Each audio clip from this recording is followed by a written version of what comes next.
धन्यवाद. Police band पथकातील सर्व कलाकारांचं मी मनपूर्वक आभार व्यक्त करतो आणि यानंतर आपण या कार्यक्रमाला सुरुवात करण्यासाठी विनंती करतो मान्यवरांना की त्यांनी दीप प्रज्वलन करावं.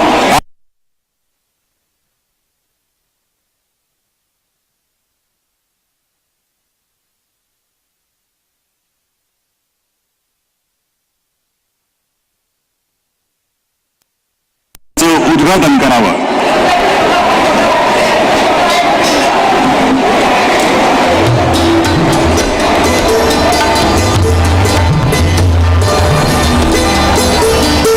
आपल्याला सर्वांना माहितीच असेल, भारतात मराठी भाषकांची एकूण लोकसंख्या सुमारे 14 कोटीपेक्षा जास्त आहे. मराठी मातृभाषा असणाऱ्या लोकांच्या संख्येनुसार मराठी ही जगातील 10वी आणि भारतातील 3री भाषा आहे.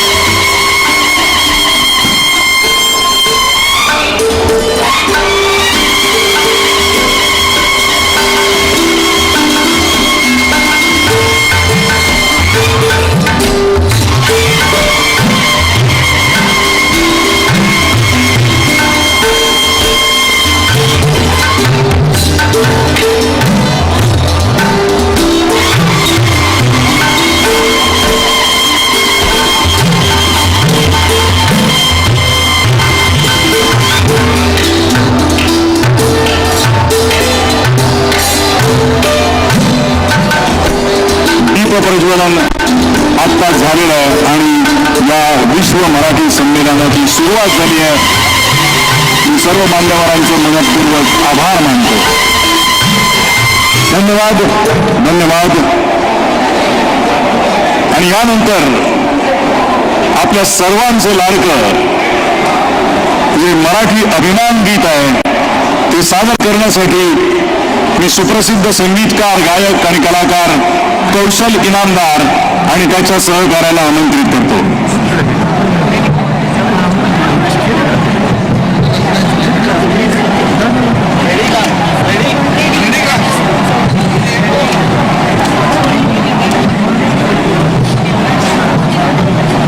पुणे विद्यापीठाचे कुलगुरू आणि मराठी विद्यापीठाचे कुलगुरू हे इथे उपस्थित आहेत. मी त्यांना विनंती करतो की त्यांनी इथे व्यासपीठावरती यावं.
मला वाटतं काहीतरी तांत्रिक अडचण निर्माण झाली आहे.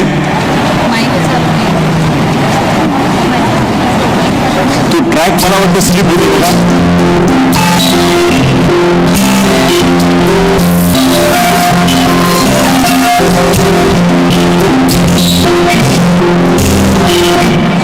तो ट्रॅक स्लिप होतो असं कौशलचं म्हणणं आहे. तुमच्या 1.5च्या स्पीडने चाललाय ट्रॅक.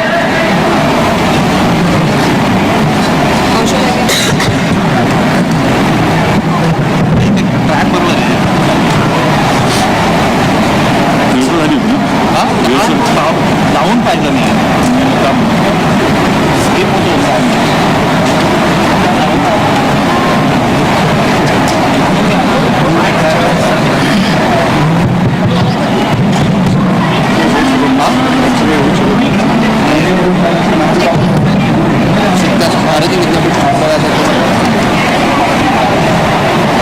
तांत्रिक अडचण लवकरच दूर होईल. तोपर्यंत एक महत्वाची सूचना इथे मला सांगावीशी वाटते. हे जे विद्यार्थी आहेत तिथे गाणारे ते भारतीय विद्यापीठाचे सर्व विद्यार्थी आहेत.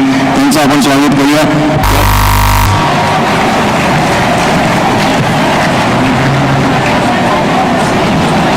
या मराठी विश्व संमेलनाची सुरुवात दीपप्रज्वलनाने झाली. त्याच्यानंतर आता लाभते आम्हास भाग्य बोलतो मराठी हे तुम्हा सर्वांचं आवडतं गीत इथे सादर करणार आहेत कौशल इनामदार आणि त्यांचे सहकारी. सादर करणार आहेत भारती विद्यापीठाचे सर्व कलाकार.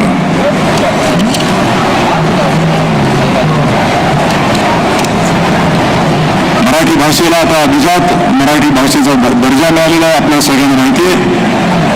मराठी भाषेमध्ये साहित्य, कादंबरी, कथा, कविता, ललित लेख, कविता, नाटक, लोकसाहित्य, बालसाहित्य, कथा, विनोद, अग्रलेख, संपादकीय लेखन, स्तंभलेखन, समीक्षा, चारोळी, गझल, ओवी, अभंग, भजन, कीर्तन, पोवाडा, लावणी, भारूड, बखर, पोथी, आरती आणि लोकगीत इत्यादी कला प्रकारांनी ही भाषा परिपूर्ण आहे. मला वाटतं आपण एक काम करूया. मी कलाकारांना विनंती करतो की ही जी तांत्रिक अडचण आहे ती दूर होण्यापूर्वी आपण व्यासपीठावर जे मान्यवर आले त्यांचं स्वागत करूया.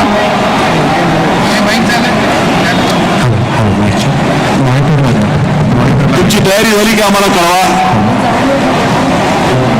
तोपर्यंत मला वाटतं आपण मान्यवरांचं स्वागत करूया.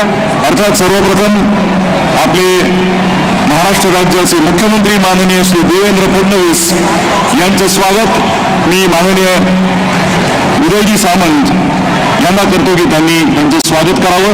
त्यांना विनंती, सर्व कलाकारांना विनंती की थोडंसं त्यांनी ऍडजस्ट करावं. माननीय श्री देवेंद्र फडणवीस मुख्यमंत्री महाराष्ट्र राज्य यांचं स्वागत करतायत. माननीय श्री उदय सामंत मंत्री मराठी भाषा आणि उद्योग.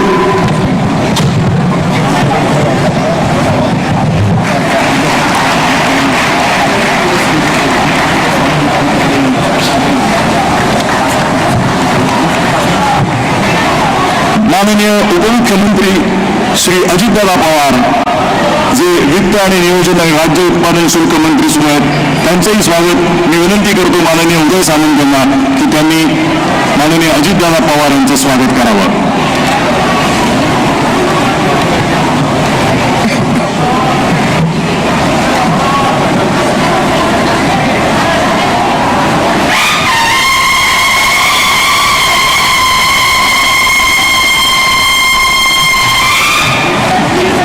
ज्येष्ठ साहित्यिक आणि आजचे उत्सव मूर्ती श्री मधुमंगेश कर्णिकेडे उपस्थित आहेत.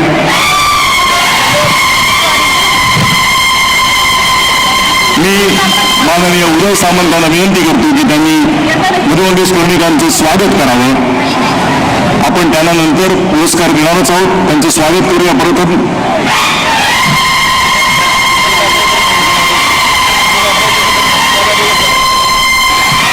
त्यानंतर माननीय श्री श्रीरंग बारणे इकडे उपस्थित आहेत जे अध्यक्ष आहेत संसदीय स्थायी समिती ऊर्जा. मी मनीषा म्हैसकर यांना विनंती करतो की त्यांनी त्यांचं स्वागत करावं. मला वाटते ते अजून उपस्थित झालेले नाही आहेत. माननीय श्री उदय सामंत हे इथे उपस्थित आहेत. मी मनीषा म्हैसकर यांना विनंती करतो की त्यांनी उदय सामंत यांचंही स्वागत करावं, कारण ते आपलेच मंत्री असले तरी सुद्धा त्यांचं स्वागत तर व्हायला पाहिजे.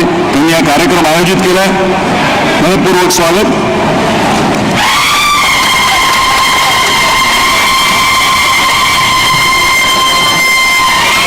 माननीय डॉक्टर नीलमताई गोरे इकडे उपस्थित आहेत ज्या उपसभापती आहेत महाराष्ट्र विधान परिषद. मी मनीषा म्हैसकर यांना स्वागत मी विनंती करतो की त्यांनी डॉक्टर नीलमताई गोरे यांचंही स्वागत करावं.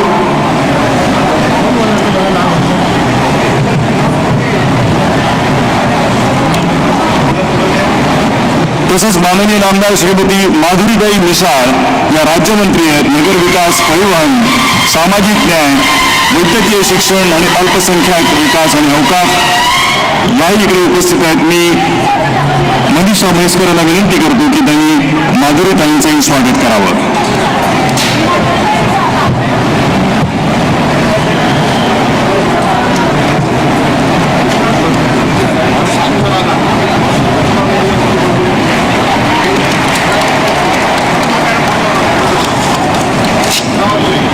श्री बापूसाहेब पठारे इकडे उपस्थित आहेत, विधानसभा सदस्य, यांचंही स्वागत.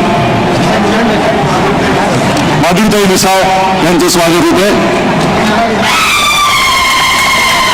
मनीषा म्हैसकर करत आहेत. माधुरीताई मिसाळ, राज्यमंत्री नगरविकास, परिवहन, सामाजिक न्याय, वैद्यकीय शिक्षण आणि अल्पसंख्याक विकास, मनपूर्वक स्वागत. व्यासपीठावरती उपस्थित आहेत बापूसाहेब पठारे, जे विधानसभा सदस्य आहेत. सिद्धार्थ शिरोळे हे सुद्धा उपस्थित आहेत.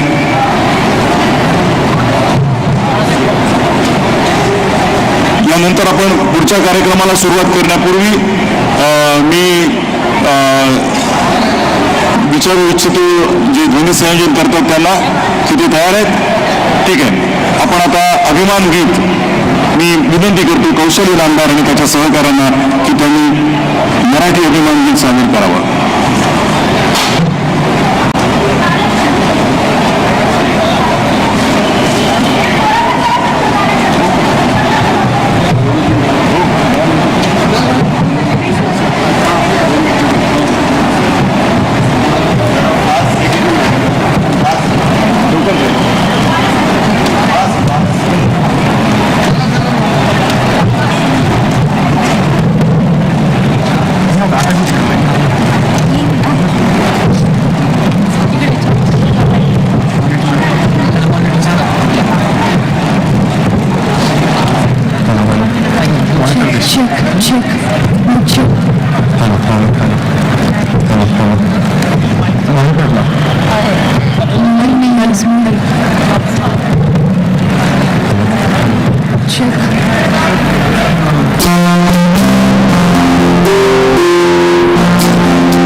सर्वांनी या कलाकारांचं मनापासून अभिनंदन करायला पाहिजे. आपण म्हणतो ना मराठी भाषा आणि मराठी माणूस कसं जिद्दी असतो ते आपल्याला दिसलंय. ध्वनी संयोजनामध्ये अडचण झालेली असून सुद्धा अतिशय ऊर्जेने त्यांनी आत्ताचं गाणं सादर केलं. आपण पुढच्या कार्यक्रमाला आता सुरुवात करूया. आपले सर्वांचे लाडके उपमुख्यमंत्री माननीय श्री एकनाथ शिंदे यांचंही इकडे आगमन झालेलं आहे. त्यांचं आपण स्वागत करूया. मी माननीय उदय सामंत यांना विनंती करतो की त्यांनी उपमुख्यमंत्री श्री एकनाथ शिंदे यांचं स्वागत करावं, जे नगरविकास, गृहनिर्माण, सार्वजनिक बांधकाम, सार्वजनिक उपक्रम, महाराष्ट्र राज्य यांचे सुद्धा मंत्री आहेत. त्यांचं मनपूर्वक स्वागत. माननीय श्री एकनाथ शिंदे यांचं मनपूर्वक स्वागत या विश्व मराठी संमेलनात.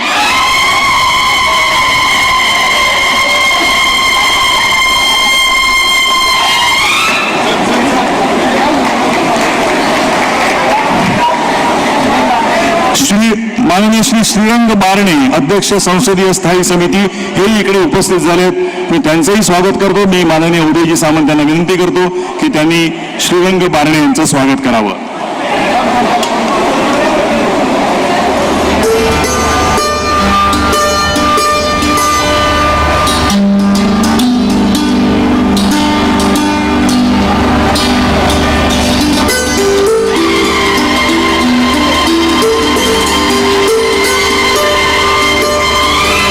यानंतर मराठी भाषा विभागाच्या अपर मुख्य सचिव माननीय श्रीमती मनीषा म्हैसकर यांना मी विनंती करतो की त्यांनी आपलं प्रास्ताविक व्यक्त करावं.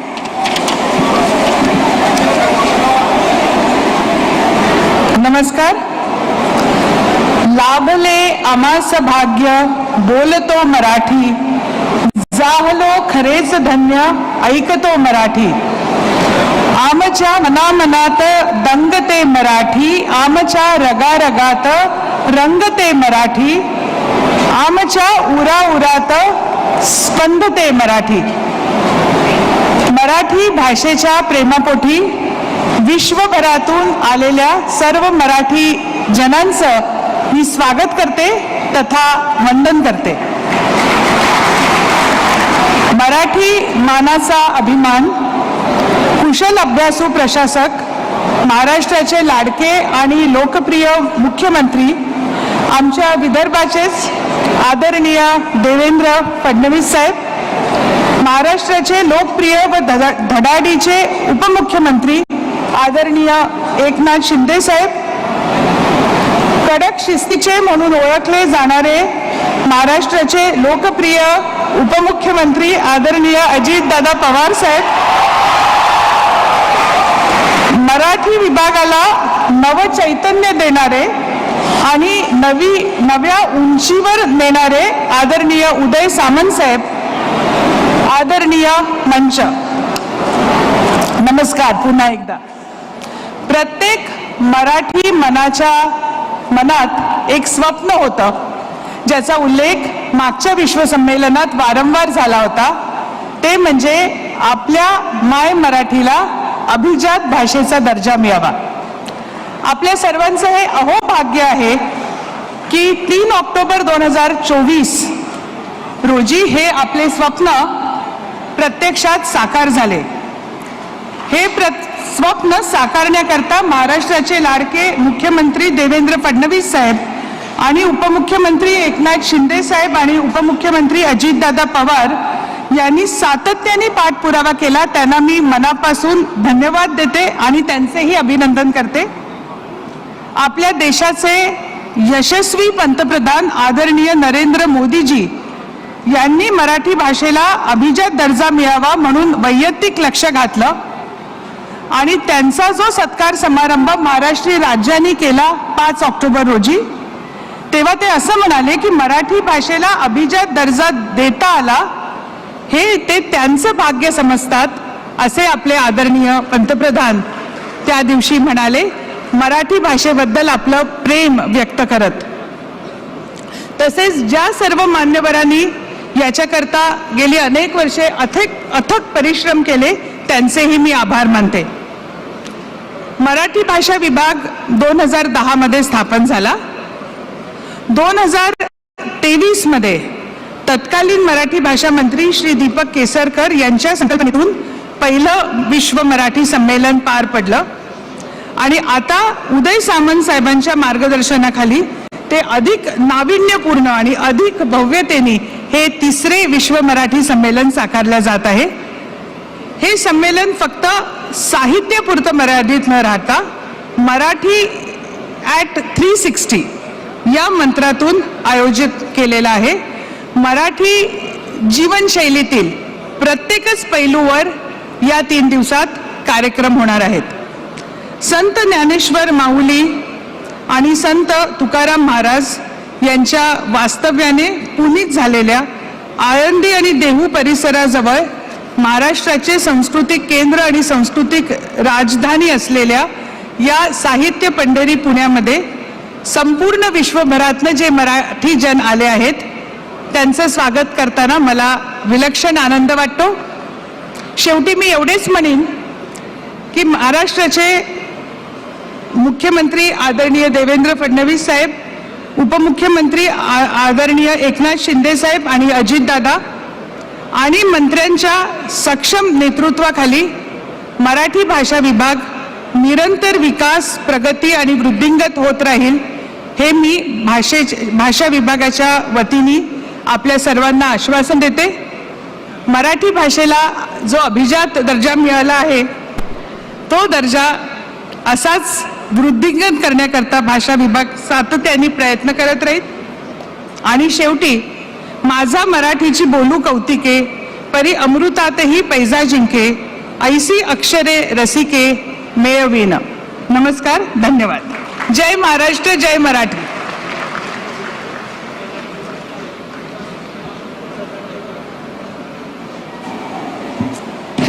धन्यवाद. यानंतर आता ज्या गोष्टीचा उल्लेख झाला की अभिजात पाठपुरावा समितीने खूप काम केलं. आपल्याला आज हा मराठीला अभिजात भाषेचा दर्जा मिळाला त्यासाठी त्या समितीचं नाव होतं श्री रंगनाथ पठारे समिती. स्वतः श्री रंगनाथ पठारे आज इकडे उपस्थित राहू शकले नाहीत त्यांच्या प्रकृती अस्वास्थ्यामुळे, परंतु विभागातर्फे आणि मंत्रालयातर्फे त्यांच्या घरी जाऊन आपण त्यांचा सत्कार आणि त्यांना मानवंदना देणार आहोतच. परंतु या व्यतिरिक्त या अभिजात पाठपुरावा समितीचे सदस्य जे इकडे उपस्थित आहेत त्यांचा आपण आता सत्कार करूया.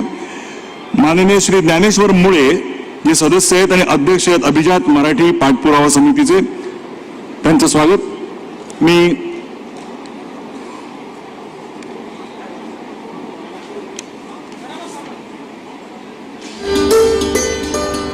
श्री ज्ञानेश्वर मुळे यांचं स्वागत आणि सत्कार मी विनंती करतो मनीषा म्हैसकर यांना त्यांनी करावं.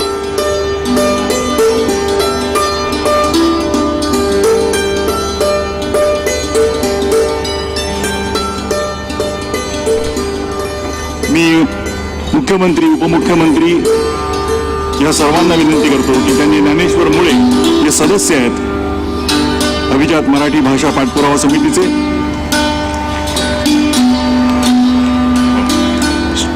यानंतर मी विनंती करतो श्री सदानंद मोरे यांना, जेही सदस्य आहेत आणि अध्यक्ष आहेत महाराष्ट्र राज्य साहित्य आणि संस्कृती मंडळाचे, त्यांना विनंती करतो की त्यांनी आपला सत्कार स्वीकारावा. माननीय डॉक्टर सदानंद मोरे.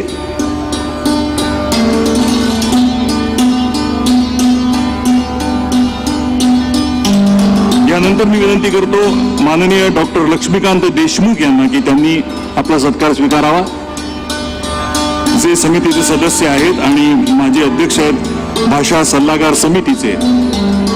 माननीय डॉक्टर लक्ष्मीकांत देशमुख यांना विनंती.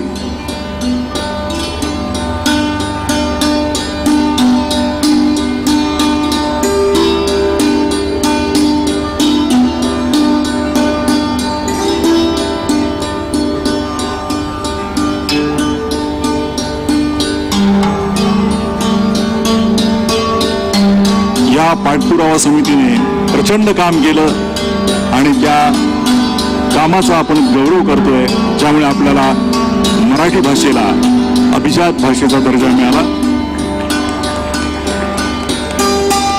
श्री संजय नहार जेही या समितीचे सदस्य आहेत, जे अध्यक्ष आहेत सरहद संस्था पुणे यांचे श्री संजय नहार आणि सदस्य सचिव हे विश्वकोश समितीचे आहेत, त्यांनाही विनंती की त्यांनी आपला सत्कार स्वीकारावा.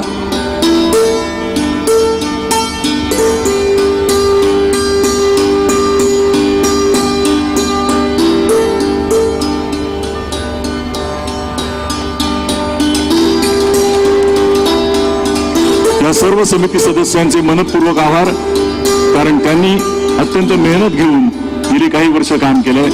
मी मान्यवरांचे आभार मानतो, त्यांनी समापन्न व्हावं. आपण पुढचा कार्यक्रम जो महत्वाचा आहे त्याकडे जाऊया. ते म्हणजे आपले ज्येष्ठ साहित्यिक श्री मधु मंगेश कर्णिक यांना आपण विश्व मराठी संमेलन साहित्यभूषण पुरस्काराने सन्मानित करणार आहोत. पण त्यापूर्वी त्यांची एक ध्वनिचित्रफीत इथे उपलब्ध आहे. मी विनंती करतो की ध्वनिचित्रफीत इकडे दाखवली जावी. ध्वनिचित्रफीत दाखवली जाईल. 2 मिनिटं.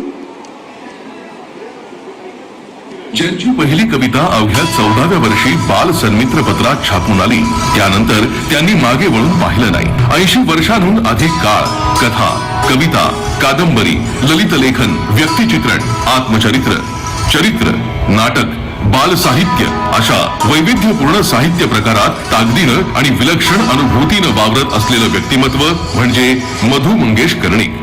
इतका मोठा काळ लिहित्या राहिलेल्या या सर्जक हातांचा गौरव करणं हे तमाम मराठी जनांचं आद्य कर्तव्यच. त्यामुळेच विश्व मराठी संमेलनाच्या निमित्तानं दिला जाणारा पहिला साहित्य भूषण पुरस्कार ज्येष्ठ साहित्यिक मधु मंगेश कर्णिक यांना जाहीर करण्यात आलाय. मराठी भाषा 7 समुद्रापार नेण्यात त्यांचा मोठा वाटा आहे.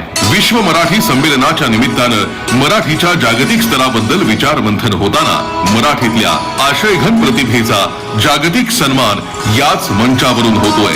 बहुअंगी लेखनासोबत मराठी साहित्य चळवळीसाठी त्यांनी कार्यकर्ता बनून केलेली साहित्य सेवा ही विशेष उल्लेखनीय आहे. मधुभाईंच्या याच चतुरस्त्र व्यक्तिमत्वाबद्दल त्यांचा विश्व मराठी संमेलनात साहित्य भूषण या पुरस्कारानं सन्मान करून त्यांचा गौरव करण्यात येणार आहे. मनपूर्वक अभिनंदन. प्रसिद्ध मराठी साहित्यिक. मी विनंती करतो माननीय श्री मुख्यमंत्री आणि उपमुख्यमंत्र्यांना आणि मंत्री महोदयांना की त्यांनी त्यांचा सत्कार करावा आणि पुरस्कार वितरित करावा. प्रसिद्ध मराठी साहित्यिक ज्यांना पद्मश्री मिळाली आहे, गेली सुमारे 70 वर्ष त्यांची लेखन निर्मिती चालू आहे. आपल्या सगळ्यांना माहिती आहे. कथा असो, कादंबरी, ललित लेखन, गद्य लेखन यांची निर्मिती अव्याहत गेली 70 वर्ष. मी सर्व रसिकांनाही विनंती करतो की इतक्या मोठ्या कलाकाराला आपण उभं राहून मानवंदना दिली पाहिजे. त्यांचं मनपूर्वक आपण अभिनंदन करूया.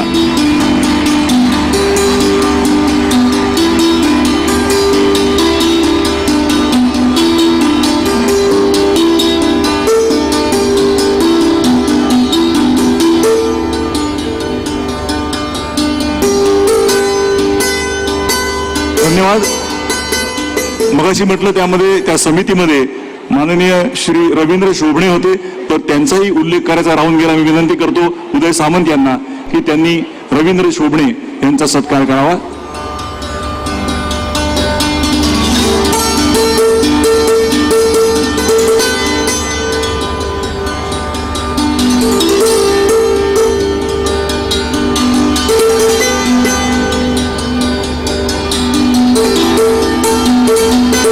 धन्यवाद. यानंतर आपण एक छोटीशी ध्वनिचित्रफीत इथे बघणार आहोत, जी आहे राष्ट्रीय कौशल्य विकास महामंडळाचं जे संकेतस्थळ आहे त्याचं मराठी आवृत्तीचं लोकार्पण इकडे होणार आहे. आपण ती ध्वनिचित्रफीत अगदी 2 मिनिटाची इथे आपण बघूया. राष्ट्रीय कौशल्य विकास महामंडळाचं संकेतस्थळ याचं मराठी लोकावृत्तीचं आज लोकार्पण होत आहे.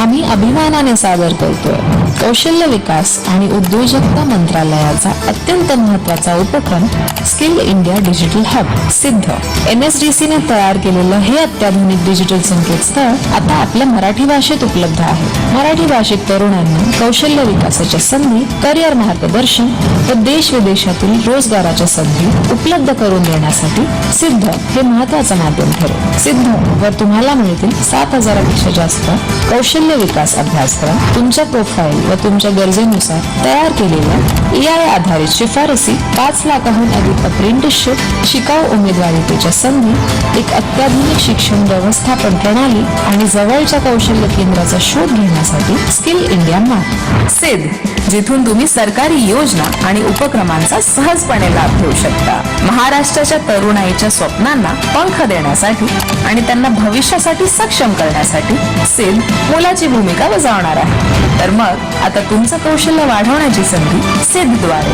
कधीही कुठेही.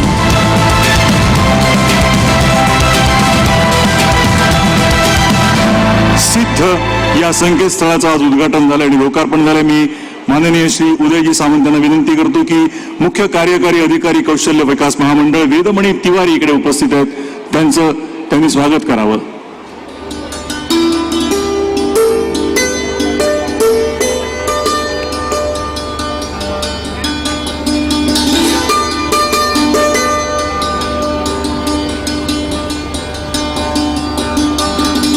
आता आपण जी ध्वनिचित्रफीत बघितलीत त्या संकेतस्थळामागे यांनी मेहनत घेतलेली आहे आणि आता मी विनंती करतो माननीय नामदार श्री उदय सामंत यांना की त्यांनी आपलं मनोगत व्यक्त करावं.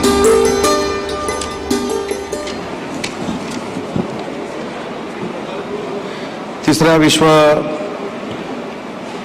मराठी संमेलनाच्या या उद्घाटनाला व्यासपीठावर उपस्थित असलेले राज्याचे लोकप्रिय मुख्यमंत्री आदरणीय देवेंद्रजी फडणवीस साहेब, राज्याचे माजी मुख्यमंत्री आणि ज्यांच्या कारकिर्दीमध्ये हे विश्व मराठी संमेलन सुरू झालं ते राज्याचे विद्यमान उपमुख्यमंत्री आदरणीय एकनाथ शिंदे साहेब, राज्याचे उपमुख्यमंत्री आदरणीय अजितदादा, विधान परिषदेच्या उपसभापती आदरणीय नीलमताई गोरे, श्रीरंगजी बारणे, माधुरीताई मिसाळ, त्यांचा पहिला विश्व संमेलनातील साहित्यभूषण पुरस्कार देऊन सन्मान करण्यात आला ते पद्मश्री आदरणीय मधुभाई, व्यासपीठावर उपस्थित असलेले सर्व लोकप्रतिनिधी आदरणीय सदानंदजी मोरे, आदरणीय ज्ञानेश्वरजी मुळे, रवींद्रजी शोभणे, लक्ष्मणजी देशमुख, कुलगुरू डॉक्टर सुरेश गोसावी, कुलगुरू अविनाश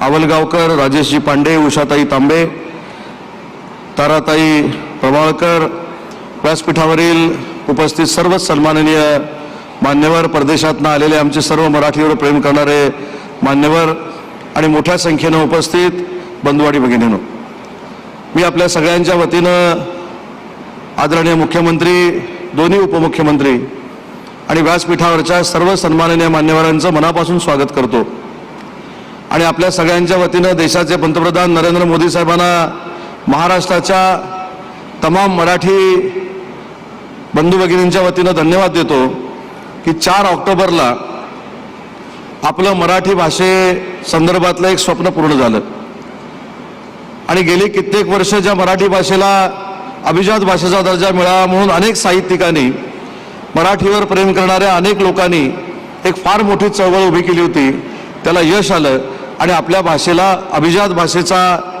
दर्जा मिळून आपली भाषा देखील ही 2000 वर्षापूर्वीची होती, 1500 वर्षापूर्वीची होती, 1800 वर्षापूर्वीची होती, हे सिद्ध करण्यामध्ये आपण यशस्वी झालो. राज्याचे मुख्यमंत्री असतील, उपमुख्यमंत्री असतील, आज या व्यासपीठावर उपस्थित आहेत, परंतु राज्याचे माजी मराठी भाषा मंत्री दीपक केसरकरांना देखील धन्यवाद दिले पाहिजेत की त्यांनी हा कार्यक्रम 2 वर्षापूर्वी मुंबईमध्ये सुरू केला.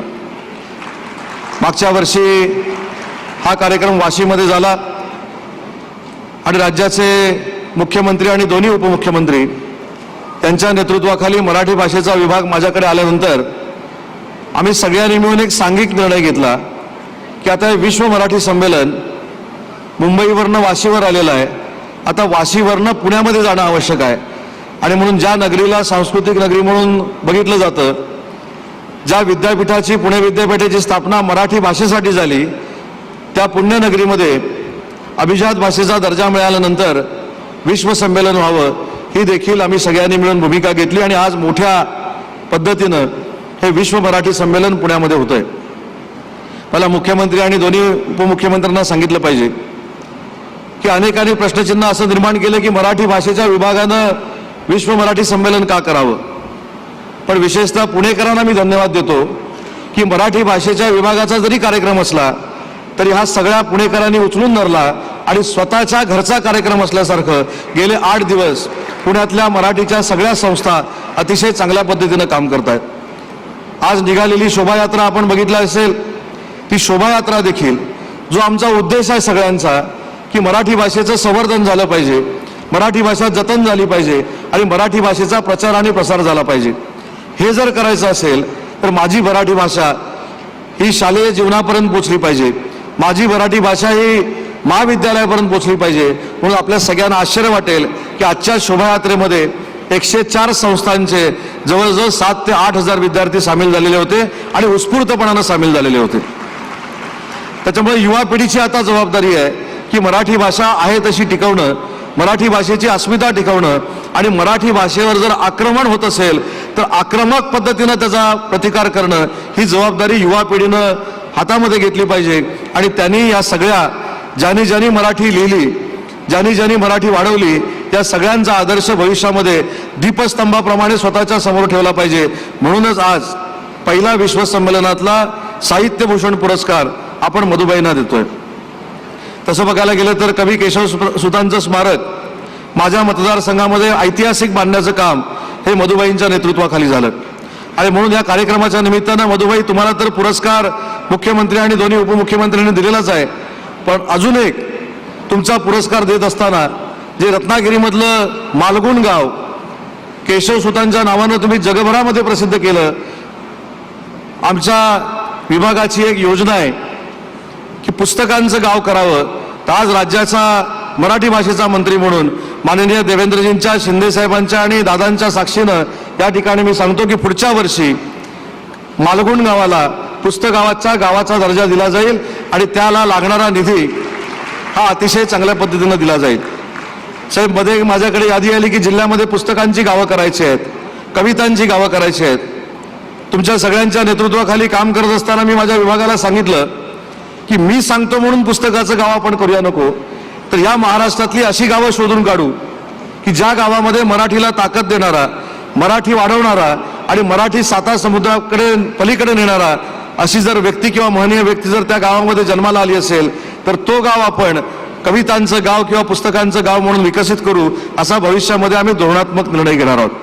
आणि मला इथं मुख्यमंत्र्यांना आणि दोन्ही उपमुख्यमंत्र्यांना एक विनंती करायची आहे मराठी भाषेचा मंत्री म्हणून. साहेब, गेले 2 महिन्यामध्ये जे काही प्रकार महाराष्ट्रामध्ये घडतायत, आपण प्रत्येक भाषेचा आदर करतो, महाराष्ट्रामध्ये प्रत्येक जाती धर्माचा माणूस राहतो आणि तो आपल्याकडे येत असताना त्याची भाषा देखील घेऊन येतो. पण या भाषेचा आदर आपण कायमस्वरूपी केलेला आहे, आलेल्या माणसाचा पाहुणचार आपण केलेला आहे. आपण कुठच्याही भाषेचा अनादर केलेला नाही किंवा भविष्यातला कुठचाही युवक महाराष्ट्रातला किंवा युवती दुसऱ्या भाषेचा अनादर करणार नाही. परंतु काही लोक जाणीवपूर्वक मराठी भाषेला आणि मराठी माणसाला जर त्रास देण्याचं काम करत असतील तर मुख्यमंत्री महोदय, त्याच्यासाठी देखील कडक कायदा झाला पाहिजे आणि त्यांना देखील शासन झाला पाहिजे, ही महाराष्ट्रातल्या मराठी युवा वर्गाची मागणी आहे.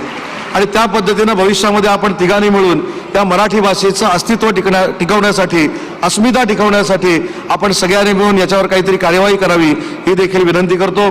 आज पुन्हा एकदा मुख्यमंत्री, दोन्ही उपमुख्यमंत्री आणि सर्व आमचे मराठीसाठी लढणारे, भांडणारे आणि मराठी वाढवणारे सगळेच ज्येष्ठ सहकारी व्यासपीठावर आलेले आहेत, त्यांचं मनापासून स्वागत करतो.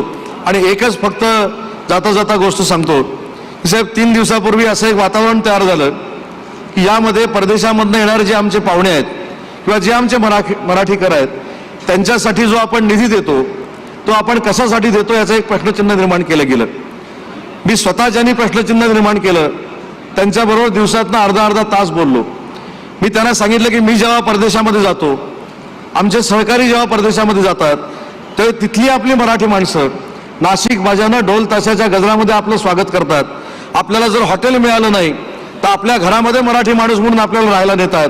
आपण सगळेच पैसे काय त्यांचे देत नाही, पण आलेल्या मराठी माणसाचा सन्मान करणं ही आमच्या सगळ्यांची जबाबदारी आहे. कारण आज माझे आलेले सगळे परदेशातले सहकारी हे कुठचाही निधी न घेता मराठीचं संवर्धन परदेशामध्ये करतायत.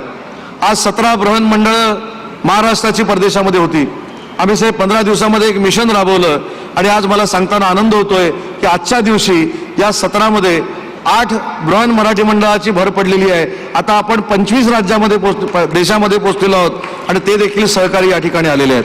आणि म्हणून हे एवढ्यासाठीच मी सांगितलं की याच्यातला अजून एक भावनिक किस्सा सांगतो की ठीक आहे, काही लोक आमच्या विभागाकडनं हे पैसे घेतात, पण साहेब काल 5 लोक अशी मला भेटायला आली आणि त्यांनी सांगितले की आम्हाला पत्रकार परिषद घ्यायची आहे आणि पत्रकार परिषद घेऊन हेच सांगायचं आहे की मागच्या वर्षी जे आम्हाला पैसे मिळाले ते देखील मराठी माणसाच्या आणि मराठी मुलांच्या उद्धारासाठी आम्ही महाराष्ट्रामध्ये ठेवून गेलो. आम्ही ते पैसे स्वतःहून आमच्याकडे घेऊन गेलो नाही.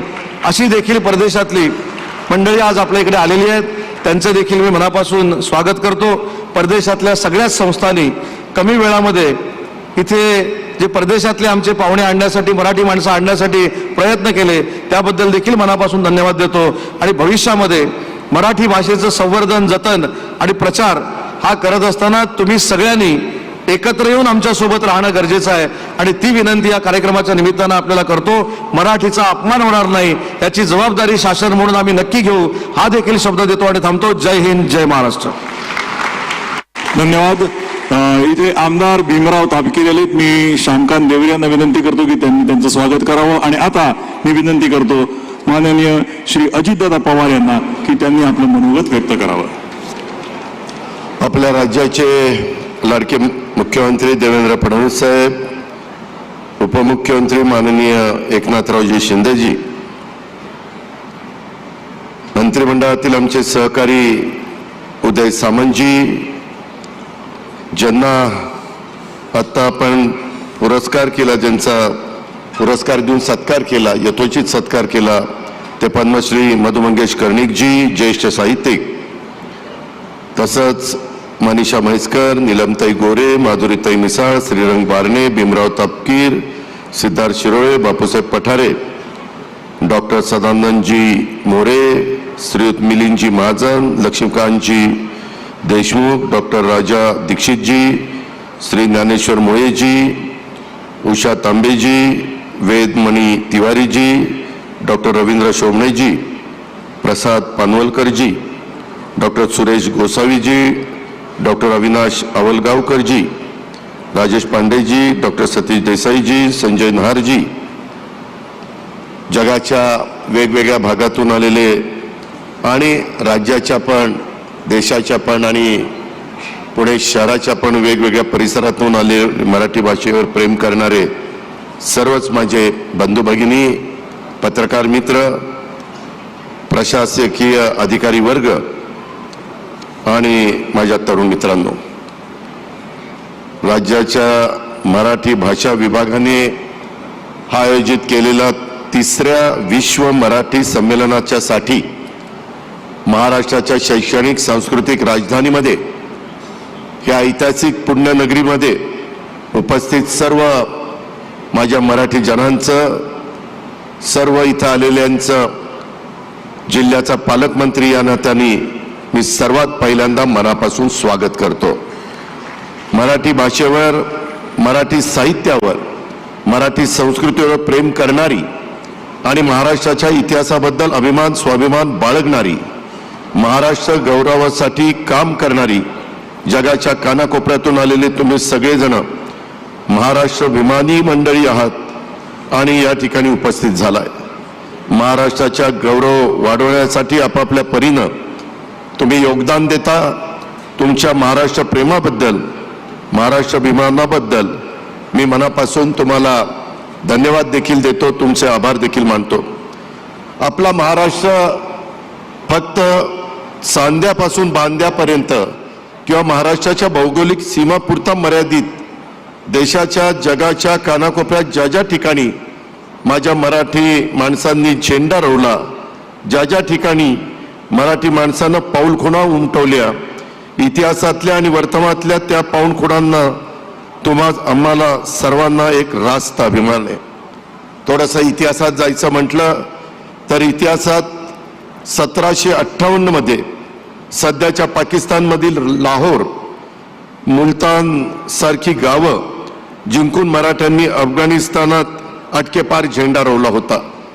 16व्या शतकात दिल्ली, आग्रा, अलीगडसह उत्तरेतल्या बऱ्याचशा भागांवर मराठ्यांनी वर्चस्व निर्माण केलेलं होतं.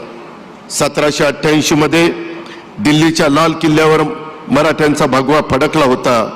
पानिपतचा इतिहास पराभव नव्हे तर मराठ्यांचा त्यागाचा, पराक्रमाचा इतिहास आहे. हे सुद्धा आपण सगळ्यांनी समजून घेतलं पाहिजे. पानिपतच्या लढाईत मराठ्यांनी रक्त सांडलं म्हणून भारताच्या सीमा सुरक्षित राहू शकल्या, हा सुद्धा इतिहास आपल्याला विसरता येणार नाही. मराठ्यांनी आपल्या धैर्य, शौर्य, पराक्रमाच्या जोरावर उत्तरेत पंजाब, पूर्वेला ओरिसा, दक्षिणेला कर्नाटक, बेंगलोर, वेलोर, तंजावर, श्रीरंगपट्टण असं सर्वदूर साम्राज्य निर्माण केलं. ग्वाल्हेरचे शिंदे असतील, नागपूरचे भोसले असतील, इंदोरचे होळकर असतील, बडोद्याचे गायकवाड असतील, अशा कितीतरी मराठी सरदारांनी संपूर्ण भारतामध्ये आपल्या कर्तृत्वाचा झेंडा कायम फडकवत ठेवला. आज विश्व मराठी संमेलनाच्या निमित्तानं त्या इतिहासाचं देखील स्मरण आवश्यक आहे. आपण जेव्हा मराठी म्हणतो त्यावेळेस मराठी संकल्पना जातीपुरती मर्यादित नाही, हे लक्षात घेतलं पाहिजे. मराठी भाषा, मराठी बोली बोलणाऱ्या, सह्याद्रीच्या वाऱ्यांशी, महाराष्ट्राच्या मातीशी नातं असलेल्या 18 पगड जाती, धर्म, भाषा, पंथांच्या लोकांना एकत्र आणून मराठा किंवा मराठे ही संकल्पना अस्तित्वात आली, हे देखील आपण या निमित्तानं लक्षात घेतलं पाहिजे. मराठ्यांच्या गौरवशाली कर्तृत्वाचा झेंडा इतिहासाप्रमाणे आधुनिक काळात देखील अनेक देशामध्ये, अनेक क्षेत्रामध्ये फडकत आहे. याचा माझ्यासारख्या कार्यकर्त्याला मनापासूनचा आनंद आहे. आज अमेरिकेतली सिलिकॉन व्हॅली मराठी माणसांनी भरलेली आहे. जगातल्या जवळपास प्रत्येक देशात मराठी माणूस कर्तृत्व गाजवत आहे. आखातातला मसाला किंग धनंजय दातार यांचं नाव सगळ्यांना माहिती आहे. कलेच्या क्षेत्रात मंगेशकर कुटुंब आहे. त्यांच्यासारखं दैवी सुरांचं कुटुंब लाभणं हे भाग्य मराठी माणसांच्या वाट्याला आलं आहे. स्वर्गीय पंडित भीमसेन जोशी, पु ल देशपांडे, सचिन तेंडुलकर ही जगावेगळी माणसं मराठी असल्याचा गर्व आपल्याला आहे. भालाफेकीत सुवर्णपदक जिंकणारा नीरज चोपडा हा पानिपतचा रोड मराठा आहे. अशी नावं घेतली तर आपल्याला वेळ पुरणार नाही. महाराष्ट्राचा शौर्याच्या, पराक्रमाच्या, कर्तृत्वाचा हा वारसा अनेक दिग्गजांनी, महाराष्ट्राच्या सुपुत्रांनी पुढे नेण्याचा प्रयत्न केला आहे. साहित्याच्या क्षेत्रात हा झेंडा उंचावर ठेवण्याचं काम कोकणचे सुपुत्र सन्माननीय मधु मंगेश कर्णिक साहेबांनी सातत्याने केलेलं आहे. आज विश्व मराठी साहित्य संमेलन साहित्य भूषण पुरस्कार प्रदान करून त्यांच्या आज ठिकाणी सन्मान झालाय. मी मधुबाईंचं मनापासून अभिनंदन करतो. त्यांच्या साहित्य सेवेबद्दल त्यांना आभार देखील मानतो. त्यांच्यापुढे नतमस्तक देखील होतो. मधुबाईंबद्दल बोलायचं तर मराठी साहित्य विश्वासी गेल्या 75 वर्षांहून अधिक काळ एकरूप झालेलं त्यांचं व्यक्तिमत्व बाल सन्मित्र मासिकात 1945 मध्ये त्यांची कविता पहिल्यांदा छापून आली. तेव्हापासून सुरू झालेला त्यांचा साहित्याचा प्रवास आज 2025 मध्ये येऊन पोचलेला आहे. मराठी साहित्य क्षेत्रातलं प्रत्येकाला मधुबाईंनी आपलंसं केलेलं आहे. आज नाबाद 93 इथपर्यंत पोचलेले आहेत. लवकरच नाबाद 100 पर्यंत आपल्याला सगळ्यांना त्यांना शुभेच्छा त्या ठिकाणी द्यायच्यात. भाई कोकणातल्या आहेत, साहजिकच कोकणावर त्यांचं अधिकचं प्रेम आहे. त्यांच्या साहित्यात देखील कोकणबद्दल भरभरून बघायला मिळतं. कोकणचा निसर्ग, कोकणचा समुद्र, तिथली लाल माती, कोकणी माणसांचं जीवन, त्यांचे सणवार जगण्याचा लढा, कोकणचं भावविश्व हे सारा अस्सल रंग रूप स्वादासह साहित्यात आणण्याचं काम मधुबाईंनी यशस्वीपणे केलंय. मधुबाईंच्या माईमची खाडी, भाकरी आणि फूल, संधिकाल सारख्या कादंबऱ्यांकडे आपण मराठी साहित्यातला मैलाचा दगड म्हणून बघतो. समाजातल्या निरनिराळ्या जातीच्या वर्गाच्या परंपरेच्या माणसांचं जीवन विश्व भावविश्व त्यांनी ज्या पद्धतीनं मांडलं, वाचकांना विचार करायला लावलं, त्याची तुलना होऊच शकत नाही. त्यामुळं त्यांचं साहित्य हे कोकणासह राज्यात आणि 7 समुद्रापार परदेशात पोचलेलं आहे, लोकप्रिय झालेलं आहे. हे देखील ह्या सत्कार कार्यक्रमाच्या निमित्तानं आपण लक्षामध्ये ठेवलं पाहिजे. आज उदय सामंत या कोकणच्या सुपुत्राच्या नेतृत्वाखाली आयोजित मराठी संमेलनात मधुबाईंच्या सारख्या कोकणच्या सुपुत्राला सिद्धहस्त साहित्यकाचा साहित्यभूषण पुरस्काराने सन्मान झाला. या सोहळ्याचा साक्षीदार होण्याची संधी आपल्यासह ज्यांना ज्यांना त्या ठिकाणी मिळाली हे आपल्या सर्वांचं भाग्य आहे असं मी समजतो. मधुबाईंचं पुन्हा एकदा मी महाराष्ट्रातल्या 13 कोटी जनतेच्या वतीनं मनापासून अभिनंदन करतो. मधुबाईंचा सतत माणसात मिसळण्याचा स्वभाव, हसतमुख चेहरा पाहिल्यानंतर आपल्यालाही त्यांच्याकडून प्रेरणा मिळते, ऊर्जा मिळते. आम्हालाही ही ऊर्जा प्रेरणा कायम मिळत राहो यासाठी भाईंना उत्तम आरोग्य आणि दीर्घायुष्य अशी प्रार्थना मी या ठिकाणी करतो आणि त्यांचं पुन्हा एकदा अभिनंदन करतो. महाराष्ट्राला अभिजात भाषेचा मराठी भाषेचा दर्जा मिळाल्यानंतर हे तसं बघितलं तर पहिलंच विश्व मराठी संमेलन. त्यामुळे या संमेलनाला एक वेगळं महत्त्व आहे. मराठीला अभिजात भाषेचा दर्जा देऊन महाराष्ट्राचा गौरव वाढवणाऱ्या देशाचे लोकप्रिय पंतप्रधान नरेंद्र मोदी साहेबांचं आणि त्यांच्या केंद्रीय मंत्रिमंडळाचं देखील मी आभार मानतो. राज्यातल्या 13 कोटी जनतेच्या वतीनं त्यांना धन्यवाद देतो.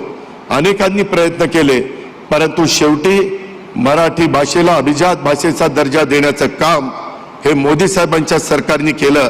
हे आपल्याला विसरता पण येणार नाही. माझ्या माहितीप्रमाणे पहिलं मराठी विश्व संमेलन मुंबईमध्ये, दुसरं नवी मुंबईमध्ये, तिसरं पुण्यामध्ये होतंय. मुंबई, नवी मुंबई, पुण्या पलीकडे देखील आता उदयजी आपल्याला संभाजीनगरला, नाशिकला कुसुमाग्रजांच्या गावी, त्याच्यामध्ये नागपूरला मुख्यमंत्र्यांच्या गावी. आता हे सगळं करत असताना तू रत्नागिरीला तर नेणारच, परंतु नंतर न्यावं लागेल, आत्ता लगेच नाही. ही नावं घेतल्यावर आणि त्याच्यानंतर माझी विनंती आहे, देवेंद्रजींच्या ह्या 5 वर्षाच्या टर्ममध्ये एक अशा प्रकारचं विश्व संमेलन परदेशातल्या कुठल्याही एका देशामध्ये आपण करूया आणि तिथंही आपण आपल्या मराठी लोकांना एकत्र आणण्याचा त्या ठिकाणी प्रयत्न करूया. खूप काही गोष्टी आहेत त्याच्यामध्ये. एकंदरीतच आज उद्घाटन होत असलेलं विश्व संमेलन आज, उद्या आणि परवा 2 फेब्रुवारीपर्यंत असं 3 दिवस चालणार आहे.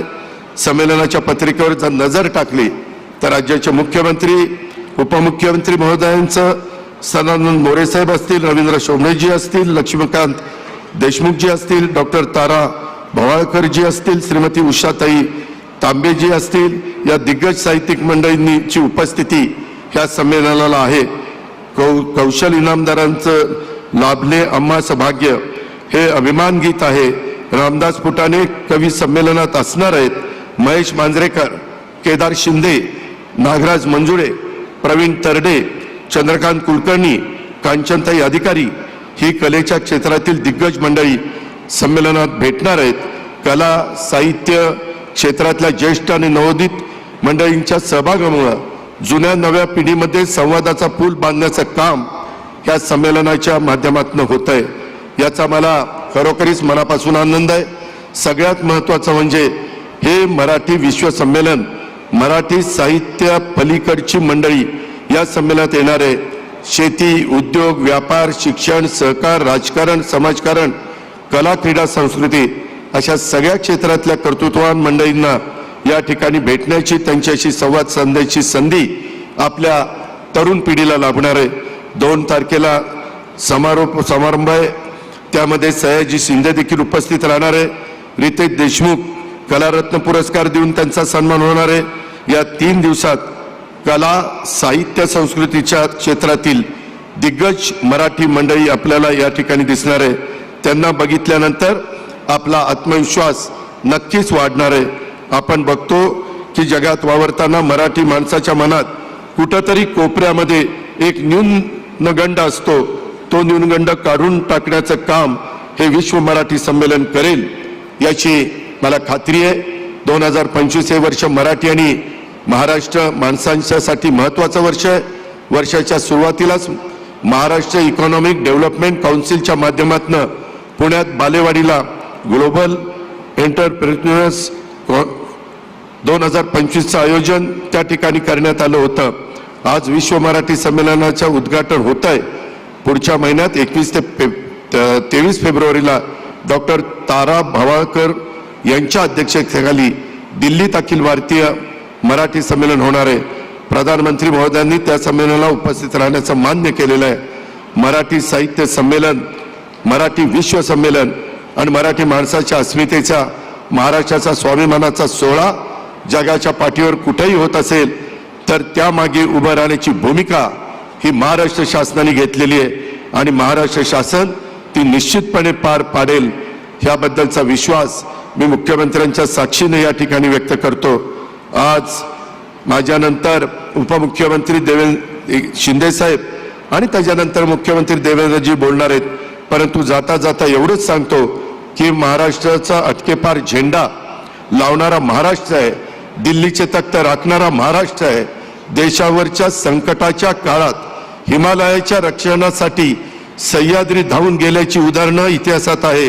यशवंतराव चव्हाण साहेब हे त्यांचं उदाहरण आहे. जगाच्या इतिहासात रयतेचं राज्य स्थापन करणारे पहिले राजे छत्रपती शिवाजी महाराज या महाराष्ट्रात जन्माला आलेले आहेत. देशातली पहिली मुलींची शाळा या महाराष्ट्रामध्ये सुरू करण्याचं काम महात्मा ज्योतिराव फुलेंनी केलेलं आहे. बहुजनांच्या दारात शिक्षणाची गंगा नेण्याचं काम शाहू फुले आंबेडकरांच्या या महामानवांनी महाराष्ट्रामध्ये केलंय. देशाच्या स्वातंत्र्य लढ्यात नेतृत्व करण्याचं काम ह्या महाराष्ट्राने केलं. याच महामानवांच्या विचारांचा, कार्याचा वारसा पुढे नेण्याचं काम आपल्याला करायचंय. त्यासाठी भावी पिढीला मनात विचारांची पायाभरणी करण्याचं काम या विश्व मराठी संमेलनाच्या माध्यमातून व्हावं अशी अपेक्षा व्यक्त करतो. इथे येताना आपण सारे वेगळे आलो असलो तरी जाताना मनाने एक होऊन जाऊया. मराठी भाषेच्या, मराठी संस्कृतीच्या, मराठी माणसाच्या हक्कासाठी एकजूट होऊन संघर्ष करूया अशाही प्रकारचं आव्हान मी करतो. आजचा दिवस आणखी एका कारणासाठी महत्वाचा आहे. इतिहासात आजच्या दिवशी 31 जानेवारी 1949ला बडोदा आणि कोल्हापूर ही संस्थानं तत्कालीन मुंबई राज्यात विलीन झाली होती. तो दिवस देखील माझ्या मराठी माणसांच्यासाठी महत्वाचा दिवस होता. त्या दिवसाचं स्मरण देखील करतो. आपल्या सर्वांचं पुन्हा एकदा मी आभार मानतो. जाता जाता मुख्यमंत्र्यांना या ठिकाणी विनंती करतो. जगाच्या वेगवेगळ्या भागातनं अनेक मान्यवर आलेत. महाराष्ट्र मंडळ लंडन इथून वृषाल खांडगेजी आलेले आहेत, ते अध्यक्ष आहेत. सुशील गायकवाड चेअर ट्रस्टी आहेत. वैभव खांडगे हे त्या ठिकाणी आलेले आहेत आणि त्यांचं एक काम आहे. मागे आपल्या मुख्यमंत्री त्यावेळेसचे एकनाथराव शिंदे साहेबांनी ते जवळपास केलेलं आहे, परंतु मधल्या आचारसंहितेच्या काळामध्ये थोडंसं राहून गेलंय आणि माझी मुख्यमंत्र्यांना विनंती आहे की त्या कामाला देखील आपण मान्यता द्यावी आणि तशा प्रकारच्या सूचना द्याव्यात आणि ह्या पद्धतीनं आपण त्या बाबतीमध्ये त्यांना पण सहकार्य करू. आत्ताच मुख्यमंत्र्यांनी मला सांगितलं की आपल्या कर्नाटक राज्यामध्ये असणाऱ्या मराठी शाळांना देखील महाराष्ट्र सरकार मदत करतं. आत्ता 2-3 दिवस मुख्यमंत्री दिल्लीला होते. दिल्लीत पण मराठी शाळा चालते, त्यांना काही मदत करण्याची गरज आहे आणि त्यांनी मला वित्तमंत्री यांना त्यांनी सूचना केल्या की 31 मार्चच्या आत दिल्लीतल्या मराठी शाळेला महाराष्ट्र शासनाकडनं मदत झाली पाहिजे. या पद्धतीनं आमच्या सगळ्यांचं लक्ष आहे. काळजी करू नका. आपण सगळे मिळून अतिशय चांगल्या प्रकारे ह्या विश्व मराठी संमेलनाच्या निमित्तानं तुमची माझी राज्य शासनाची मराठी भाषा, महाराष्ट्राची मराठी भाषा आणि त्याच्यातलं सगळं साहित्य, कला या सगळ्या गोष्टी सर्व दूर पोहोचण्याच्या करता कुठेही आपण कमी पडणार नाही हा विश्वास व्यक्त करतो. उदय सामंत, मनीषाताई आणि त्यांच्या सगळ्या टीमचं आता सुरुवात पण चांगली झाली. 3 दिवस असेच आनंदाचे जाओ. आमच्या मराठी माणसांना पोटभर दोन्ही वेळेस सगळं काही मिळो. सगळं राहण्याची व्यवस्था उत्तम राहो. पुणेकरांच्या सारखं तुम्ही जेवूनच आला असाल तुम्ही चहा घेतलाच असाल, असं करू नका. मी पण पुणेकर म्हणून सांगतोय, मला पुणेकरांचे बारकावे माहिती आहेत. म्हणून माझ्या महाराष्ट्राच्या, देशाच्या, जगाच्या कानाकोपऱ्यातनं आलेल्यांचं, सर्व माझ्या मराठी भाषिकांचं मी मनापासून स्वागत करतो. आणि तुमचा पाहुणचार कमी पडणार नाही अशा प्रकारची ग्वाही मी उदय सामंतच्या साक्षीनं देतो. जय हिंद, जय महाराष्ट्र. धन्यवाद. माननीय अजितदादांनी मधु मंगेश कर्णिकांचा उल्लेख केला. तुम्हाला सगळ्यांना असं वाटत असेल की त्यांचं मनोगत त्यांना तुम्हाला ऐकायचंय, त्यासाठी आपण एक वेगळा कार्यक्रम, या कार्यक्रमानंतर एक परिसंवाद ठेवलेला आहे, त्याच्यामध्ये फक्त मधु मंगेश कर्णिक आपल्याशी संवाद साधतील. मी आता विनंती करतो माननीय उपमुख्यमंत्री श्री एकनाथजी शिंदे यांना की त्यांनी आपलं मनोगत व्यक्त करावं. नंतर ठेवायला गेले.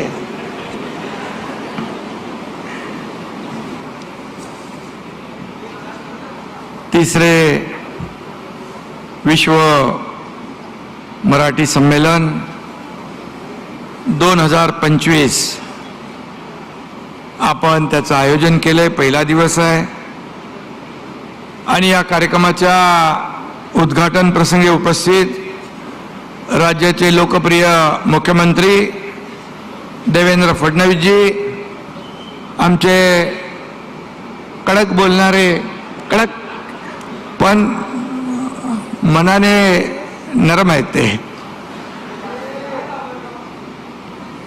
अजितदादा पवार, मराठी भाषेचे मंत्री उदय सामंत, उपसभापती नीलमताई गोरे, आजचे उत्सवमूर्ती मधुबाई मंगेश कर्णिक, राज्यमंत्री माधुरीताई मिसाळ, खासदार श्रीरंगप्पा बारणे, आमदार भीमराव तापकीर, सिद्धार्थ शिरोळे, बापू पठारे, डॉक्टर सदानंद मोरे, अध्यक्ष साहित्य मंडळाचे, रवींद्र शोभने, उषाताई तांबे, डॉक्टर राजा दीक्षित, संजय नहार, वेदमणी तिवारी, राजेश पांडे, बाकी व्यासपीठावरील कुलगुरू आपले गोसावी, मनीषा म्हैसकर, राजेंद्र भोसले, जितेंद्र दुडी, लक्ष्मीकांत देशमुख, व्यासपीठावरील सर्व सन्माननीय मान्यवर, लोकप्रतिनिधी आणि या विश्वसंमेलनासाठी महाराष्ट्राच्या कानाकोपऱ्यातून नव्हे तर जगभरातून आपली मराठी भावंड भगिनी पुण्यनगरीमध्ये आली आहेत. आणि मराठीवर प्रेम करणाऱ्या माझ्या लाडक्या बहिणींनो, लाडक्या भावांनो आणि लाडक्या जगभरातून आलेल्या सर्व मान्यवर आणि लाडके साहित्यिक या ठिकाणी उपस्थित आहेत, या सगळ्यांचं मी मनापासून या ठिकाणी स्वागत करतो. आणि मराठा तितुका मिळवावा असं सांगणाऱ्या या विश्व मराठी संमेलनाचं हे तिसरं वर्ष आहे. पहिलं संमेलन आपण मुंबईत घेतलं, दुसरं संमेलन आपण नवी मुंबईत घेतलं, आता तिसरं पुण्यात होतोय. या तिन्ही संमेलनाच्या उद्घाटन समारंभाला आम्हाला उपस्थित राहता आलं हे खरं म्हणजे हा एक सुखद योगायोग आहे. आणि संमेलनं आजवर बरीच झाली, पण मराठीला अभिजात भाषेचा दर्जा मिळाल्यानंतर होणारं हे पहिलंच विश्व मराठी संमेलन आहे. आणि म्हणून अमृताहून गोड असलेली माय मराठी ही आपली लाडकी भाषा आहे. या लाडक्या भाषेचा यथोचित सन्मान केल्याबद्दल देशाचे लाडके आदरणीय प्रधानमंत्री नरेंद्र मोदीजी यांचं मी मनापासून अभिनंदन करतो, त्यांना मनापासून धन्यवाद देतो. खरं म्हणजे मुख्यमंत्री असताना आमचे दोन्ही सहकारी उपमुख्यमंत्री असताना या मराठी भाषेला अभिजात भाषेचा दर्जा मिळाला हे खरं म्हणजे एक आपल्यासाठी सर्वांसाठी अभिमानाची बाब आहे. परंतु यामध्ये अनेक लोकांनी प्रयत्न केला, मगाशी आपण त्यांचा सत्कार केला. यामध्ये रंगनाथ पठारे, लक्ष्मीकांत देशमुख, सदानंद मोरे, ज्ञानेश्वर मुळे, संजय नहार, कैलासवासी हरी नरके अनेक लोकांनी, आणि खऱ्या अर्थाने त्यामध्ये आपल्याला यश मिळालं. देवेंद्रजी देखील केंद्रामध्ये यासाठी पाठपुरावा करत होते, आणि आपल्या सगळ्यांच्या आयुष्यातला खरोखर हा एक भाग्ययोग आहे. आणि त्यामुळे मराठी भाषेचा जो दर्जा आपल्याला मिळाला अभिजात भाषेचा, ह्या सगळ्यांसाठीच एक आनंदमयी आणि अभिमानास्पद आहे.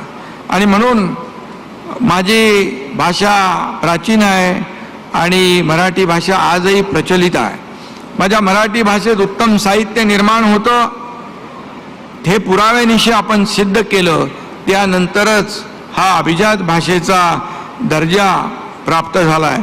आणि म्हणून 2.5 वर्षापूर्वी राज्यातल्या जनतेच्या अस्मितेसाठी देखील आपण जे काम केलं, आणि गेल्या वर्षी जो दिलेला लढा हा अभिजात भाषेसाठी होता आणि मराठी मनांसाठी होता. आणि म्हणून आजचा दिवस देखील आपल्यासाठी फार आनंदाचा आहे. आणि यामध्ये मी काही साहित्यिक नाही आणि साहित्यिकाचा अभ्यासक देखील नाही, पण मी लोकांमध्ये जातो, लोकांचं ऐकतो, त्यांना समजून घेतो, त्यांच्याशी समरस होतो, आणि एक कार्यकर्ता म्हणून आम्ही सगळेजण काम करतो. जरी मुख्यमंत्री उपमुख्यमंत्री आम्ही असलो तरी सुद्धा कार्यकर्त्यासारखंच आम्ही वाढलो आणि कार्यकर्त्यासारखंच आम्ही काम करतोय. खरं म्हणजे आम्ही जसे पक्षाचे कार्यकर्ते आहोत तसेच माझ्या मराठी भाषेचे देखील कार्यकर्ते आम्ही आहोत, असं देखील मी या ठिकाणी अभिमानाने सांगतो. महाराष्ट्राचा सर्वांगीण विकास, जनतेचं कल्याण आणि मराठी भाषेच्या समृद्धीसाठी अहोरात्र मेहनत घेतली पाहिजे, ती आम्ही घेतोय. आता देवेंद्रजी मुख्यमंत्री आहेत, आम्ही दोघं त्यांच्या टीममध्ये आहोत, आणि मराठी भाषेसाठी जे जे काही करता येईल ते नक्कीच या ठिकाणी शासनाच्या माध्यमातून केलं जाईल, ही खात्री देखील, हा विश्वास देखील या ठिकाणी मी देऊ इच्छितो. काही दिवसापूर्वीच फर्ग्युसनचं मैदान पुस्तकांनी भरलेलं होतं. आज 30 पुस्तकं लिहिणाऱ्या लेखकांची मांदियाळी इथं आपण पाहतोय. पुस्तक आणि पुस्तकांचे निर्माते यांचा खऱ्या अर्थाने हा महाकुंभमेळा या ठिकाणी आलाय, जमलाय असं म्हटलं तर वावगं ठरणार नाही. आणि म्हणून जगभरातून मराठी माणसांना एकत्र आणण्याचं काम या संमेलनाच्या माध्यमातून आपण करतो आहे. विश्व संमेलनाच्या माध्यमातून आपल्या मराठी भाषेचा जागर आणि गजर आज इथं होतोय, याचा सार्थ अभिमान आपल्या सर्वांना आहे. आणि म्हणून अभिजात भाषेचा दर्जा मिळाल्यानंतरचं पहिलं संमेलन दादांच्या पुण्यात होतंय, त्यामुळे ही देखील पुणेकरांसाठी अभिमानाची बाब आहे, गौरवाची बाब आहे. आणि म्हणून खरं म्हणजे हे 2 कारणासाठी वैशिष्ट्यपूर्ण आहे. पहिलं कारण म्हणजे मराठी भाषेला जवळपास 2000 वर्षापूर्वीचा इतिहास असल्याचं आपण केंद्राला सिद्ध करून दाखवलं. त्यासाठी साहित्य परिषदेनं एक मोठा पुरावा केंद्राला सादर केला होता. हा पुरावा होता पुणे जिल्ह्यातल्या जुन्नर तालुक्यातल्या नाणे घाटातील लेणीमध्ये दगडी भिंतीवर कोरलेला 7वाहन शिलालेख, आणि त्याचा देखील आपल्याला या मराठी भाषेला दर्जा मिळवण्यासाठी फायदा झालेला. आणि दुसरं कारण, पुणे ही महाराष्ट्राची सांस्कृतिक राजधानी आहे. आपलं आराध्य दैवत छत्रपती शिवाजी महाराजांचा जन्म या भूमीतला आहे.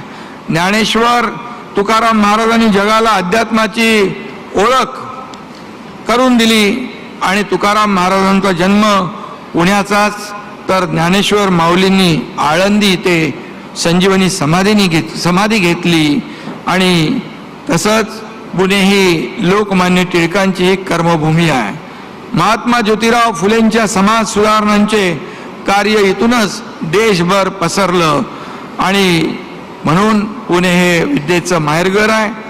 आणि म्हणून प्रमाण मराठी भाषा बोलणारं शहर म्हणून पुण्याकडे पाहिलं जातं. शाल जोडीतल्या पाट्यांमुळे पुणेरी मराठीची जगभरात ओळख आहे आणि म्हणून पुणे तिथं काय उणं असं आपण म्हणतो. आणि म्हणून आज या पुण्यनगरीत ज्येष्ठ साहित्यिक मधु मंगेश कर्णिक यांचा साहित्यभूषण पुरस्काराने सन्मान होतोय. मी त्यांचं मनापासून अभिनंदन करतो.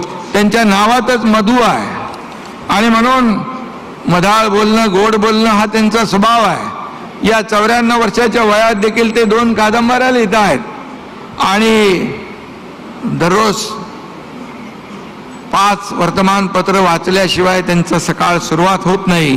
आणि हसत चेहरा गोड बोलणं ही त्यांची खासियत आहे. आणि कुठल्याही कार्यक्रमाला बोलवल्यानंतर कधी ना बोलण्याचा त्यांचा स्वभाव नाही. याचा अनुभवी याचा साक्षीदार मी स्वतः आहे. आणि म्हणून त्यांना आरोग्याने परिपूर्ण असं दीर्घायुष्य लाभावं अशा मी त्यांना शुभेच्छा देतो. हा विश्व मराठी संमेलनाची मूळ संकल्पना जी आहे मगाशी त्यांचा उल्लेख केलेला आहे. मंत्री दीपक केसरकर यांनी याला सुरुवात केली आणि यंदाचं संमेलनाचं आयोजन करण्यासाठी उदय सामंत आणि मराठी भाषा विभागाचे सर्व अधिकारी आणि कर्मचारी यांनी जे श्रम घेतले कष्ट घेतले त्या सगळ्यांचं मी मनापासून अभिनंदन करतो. मनापासून त्यांना शुभेच्छा देतो. फेब्रुवारीमध्ये अखिल भारतीय मराठी साहित्य संमेलन दिल्लीत होतं आहे. ते 98वं संमेलन आहे. इथं संजय नहारजी आहेत त्याचा पाठपुरावा करणारे आणि आयोजनामध्ये ज्यांचा सहभाग आहे. आणि हे विश्व मराठी संमेलन 3रं आहे. एवढं मोठं संमेलन दिल्लीत होत असताना विश्व मराठी संमेलनाचा घाट कशाला घालायचा अशी काही चर्चा देखील काही लोक करताना आपण पाहिलं. पण मला वाटतं दोन्ही मराठीचे सोहळे शुद्ध मराठी भाषेचेच आहेत. दोन्हीकडे मराठीचेच वारकरी आहेत. कोणी पंढरपुरात जमलं कोणी आळंदीला जमलं काय फरक पडतोय. शेवटी मराठी भाषेचा डंका आणि दोन्हीकडे गजर मराठीचाच होणार आहे. आणि म्हणून मी आजच्या या संमेलनाच्या आयोजकांना धन्यवाद देतो. अभिजात मराठीचं संवर्धन व्हावं त्यासाठी आणखी मंथन व्हावं मराठीचा जगभर प्रचार व्हावा या उद्देशानं हे संमेलन होतं आहे. इथे विदेशातले सर्व आपले जगभरातले सर्व मराठी बांधव भगिनी आल्यात त्यांना देखील मी पुन्हा एकदा त्यांचं स्वागत करतो. 22 देशातून मराठी प्रेमी आलेत. आज त्यांची संख्या 300 आहे. परंतु पुढच्या वर्षी हा आकडा आणखी वाढलेला दिसेल उदयजी आणि नक्की त्यांचं स्वागत आपण या ठिकाणी करू. 22 देशात हे मराठी पोहोचलेत परंतु ती 193 देशात मराठी भाषा पोहोचली पाहिजे हे आपलं सगळ्यांचं स्वप्न आहे. आणि या स्वप्नांना प्रयत्नांची जोड दिली तरच ते साकार होईल. आणि म्हणून ज्ञानेश्वर माऊलींनी पसायदानातून आता विश्वात्मके देवे अशी साथ घातली. नामदेवांना 700 वर्षापूर्वी मराठीच्या विश्वव्यापी परिणामाची जाणीव होती. आणि जगात 7000 भाषा आहेत. एकट्या भारतात 121 भाषा आहेत. जवळपास 20,000 बोलीभाषा आपल्या देशात बोलल्या जातात. हा आपल्या देशाचा गौरव आहे आणि ह्याचा अभिमान आपल्याला सगळ्यांना आहे. या सगळ्या भाषांशी मराठीनं आपलं नातं जोडलं पाहिजे. तेव्हाच माझी अभिजात मराठी ग्लोबल मराठी झाल्याशिवाय राहणार नाही. हे काम आमचं कमी आहे तुमच्या साहित्यिकांचं जास्त आहे. आणि म्हणून ग्लोबल वैश्विक भाषा किंवा विश्वाची भाषा म्हणजे काय तर जी भाषा सर्वांना जोडते जातपात धर्माच्या पलीकडे माणुसकी शिकवते तीच भाषा खऱ्या अर्थाने विश्वाची बनते. हे सर्व गुण या मराठी भाषेमध्ये ठासून भरलेले आहेत. याचा देखील आपल्याला सगळ्यांना अभिमान आहे. आणि म्हणून ये मराठीची ये नगरी ब्रह्मविद्येचं सुकाळू करी देणे घेणे सुखाची वरी हो देईया जगा. मराठी भाषेची महती खुद्द संत ज्ञानेश्वरांनीच सांगून ठेवलेली आहे. मराठी माणसाची कीर्ती जगभरात आहे. जगभरात मराठीचा गजर होतोय. आणि म्हणून मराठी साहित्यिकांपासून शास्त्रज्ञांपर्यंत अनेक मराठी जणांनी राज्याच्या आणि देशाच्या विकासात योगदान दिलेलं आहे. देवेंद्रजी जेव्हा दावोसमध्ये गेले तेव्हा त्यांचं स्वागत आपल्या मराठी बांधव भगिनींनी तिकडे केलं. एक खऱ्या अर्थाने आपला माणूस जेव्हा भेटतो, मी जेव्हा दावोसमध्ये गेलो त्यावेळेस अशीच परिस्थिती होती, आणि आपण जेव्हा भेटतो, आपला माणूस भेटतो, तेव्हा एक आपलेपण, एक जिव्हाळा अगदी मनापासून आणि आपण स्वागत करतो. आणि म्हणून ह्या खऱ्या अर्थाने मराठी भाषेचं महत्त्व खूप आहे.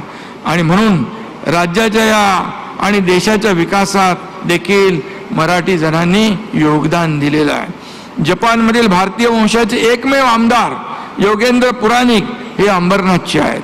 अतिशय कर्तृत्ववान म्हणून तिथं ते प्रसिद्ध आहेत. सोलापूरचे शिक्षक Ranjit Disale global teachers award विजेते आहेत.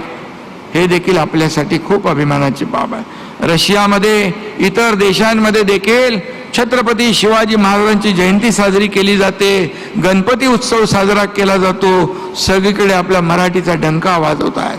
आणि म्हणून जसे आपले आदरणीय प्रधानमंत्री आपल्या देशाचा डंका जगभरात वाजवतात, तसाच मराठी भाषेचा डंका देखील ही सर्व मराठी माणसं जगभरामध्ये वाजवण्याचं काम करतात.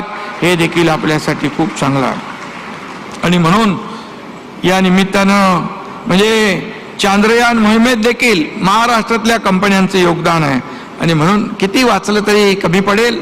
या निमित्तानं एवढंच सांगतो, मराठी माणूस आणि भाषा यत्र तत्र सर्वत्र आहे. मराठी सर्वार्थाने समृद्ध भाषा आहे आणि ती ज्ञान भाषा व्हायला पाहिजे.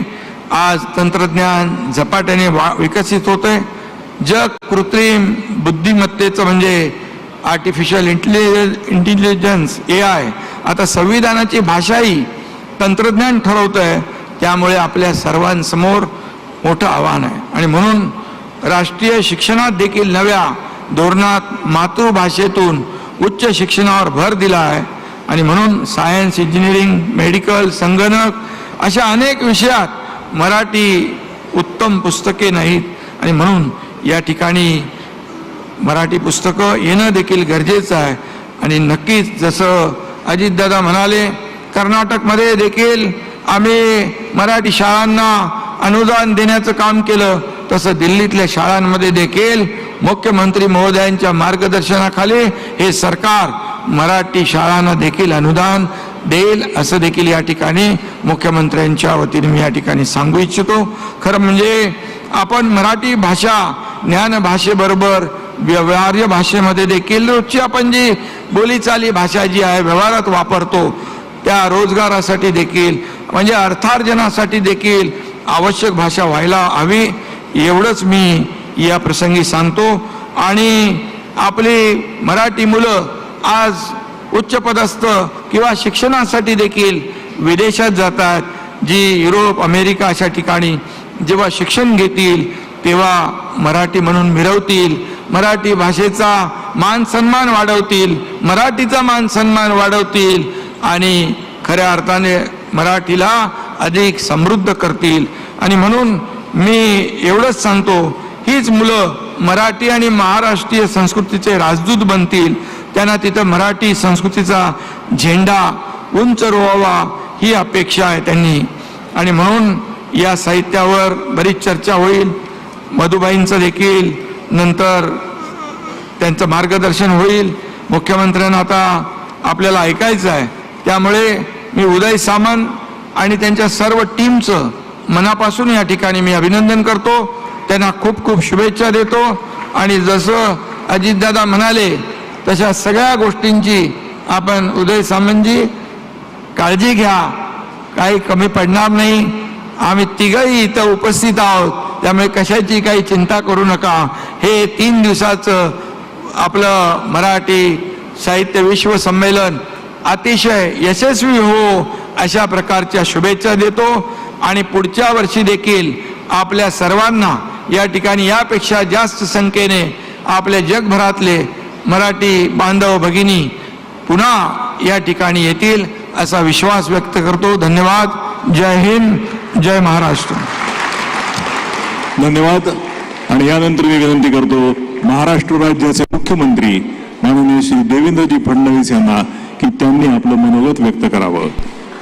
माननीय देवेंद्रजी फडणवीस.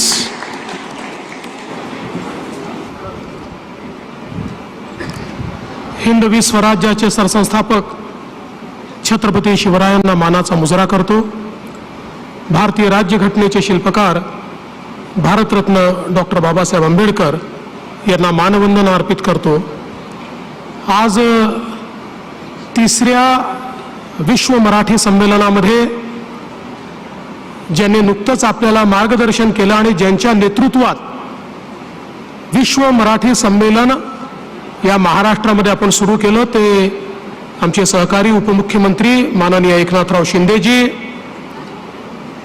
आमचे धडाडीचे उपमुख्यमंत्री माननीय अजितदादा पवार, आजचे सत्कार मूर्ती ज्येष्ठ साहित्यिक मधु मंगेश कर्णिकजी, नीलमताई गोरे, ज्यांच्यामुळे हा अतिशय देखणा सोहळा या ठिकाणी आयोजित झाला ते मराठी भाषेचे मंत्री सन्माननीय उदय सामंतजी, माधुरीताई मिसाळ, श्रीरंगाप्पा बारणे, आपल्या ज्यांचा सत्कार मराठी भाषेला अभिजात दर्जा मिळाल्यामुळे त्याच्यावर काम करणारी जी समिती होती त्या समितीचे सदस्य असलेले डॉक्टर सदानंद मोरेजी, ज्ञानेश्वर मुळेजी, रवींद्र शोभणेजी, श्रीमती उषाताई तांबे, श्री लक्ष्मीकांत देशमुख, श्री मिलिंदजी महाजन, श्री संजयजी नाहर, श्री राजा दीक्षित, या ठिकाणी उपस्थित भीमराव अण्णा तापकीर, सिद्धार्थजी शिरोळे,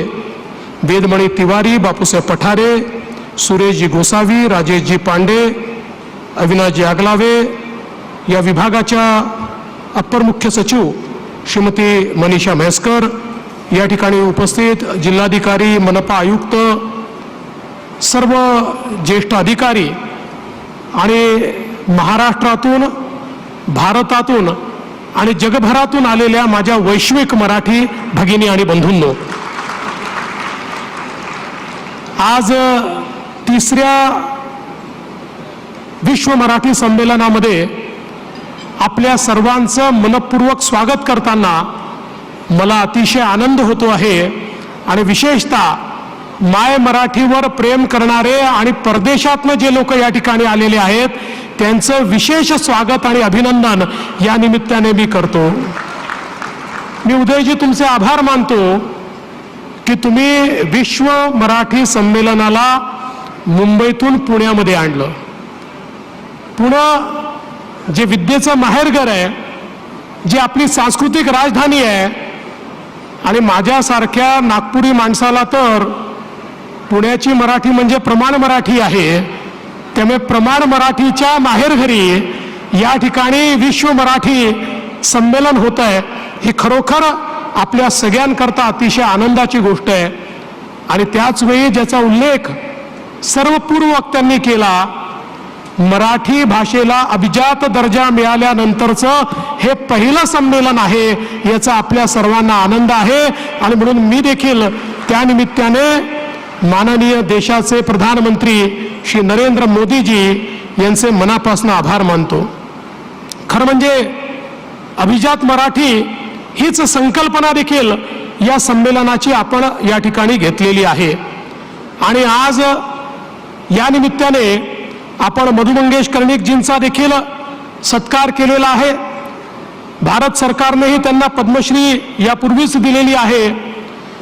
कथा, कादंबरी, ललित, कविता, नाटक, चरित्र, आत्मचरित्र, सगळ्या गोष्टी, साहित्याचे सर्व प्रकार ज्या व्यक्तींनी निर्माण केले, असं सृजनशील व्यक्तिमत्व 4थ्या वर्षी साहित्याची निर्मिती सुरू केली आणि आता नाबाद 93 आहेत.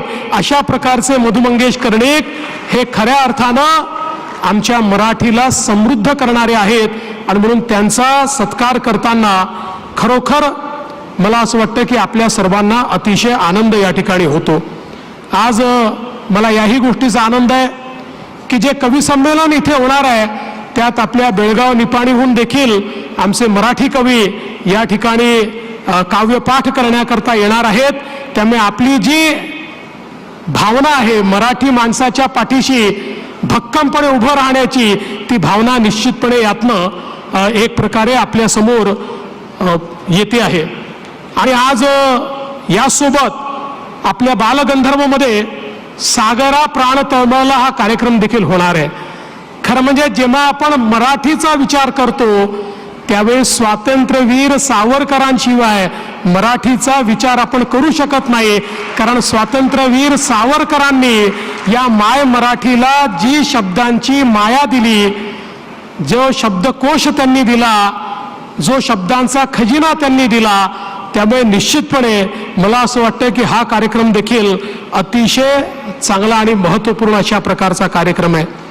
कालच दिल्लीमध्ये होणाऱ्या अखिल भारतीय साहित्य संमेलनाचं कार्यालयाचं उद्घाटन मी केलं आणि स्वातंत्र्याच्या नंतर तर साहित्य संमेलन झालं, पण महाराष्ट्राच्या निर्मितीनंतर पहिल्यांदा दिल्लीला अखिल भारतीय साहित्य संमेलन होत आहे.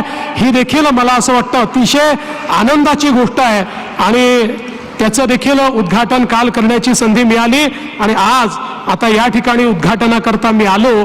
मला असं वाटतं की अतिशय भाग्यवान मी या ठिकाणी स्वतःला समजतो.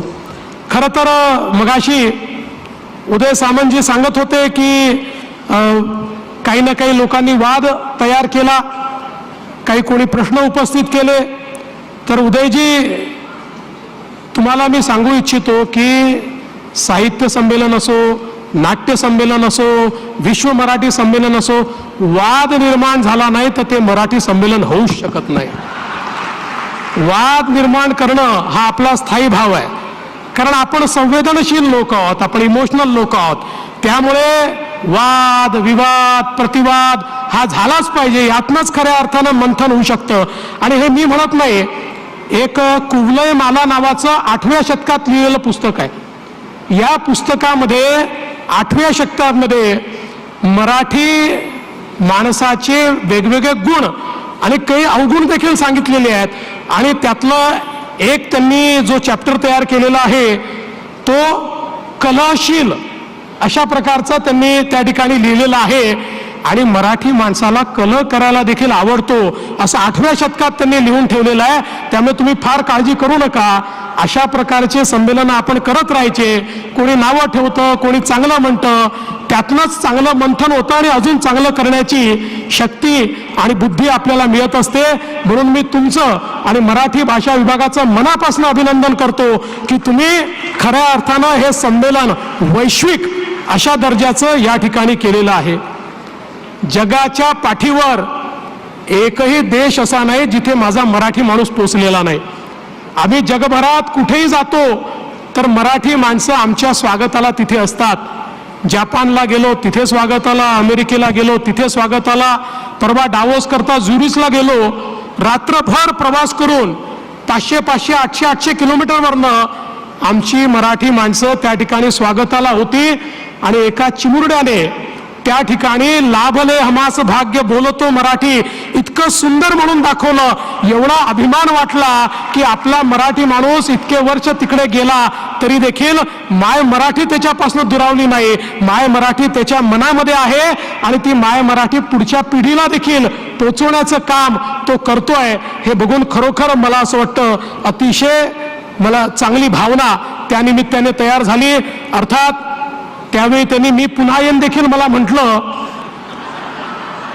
हे मी पुन्हा येईन माझा पिच्छाच सोडत नाही दादा. कुठे गेला की मी पुन्हा येईन.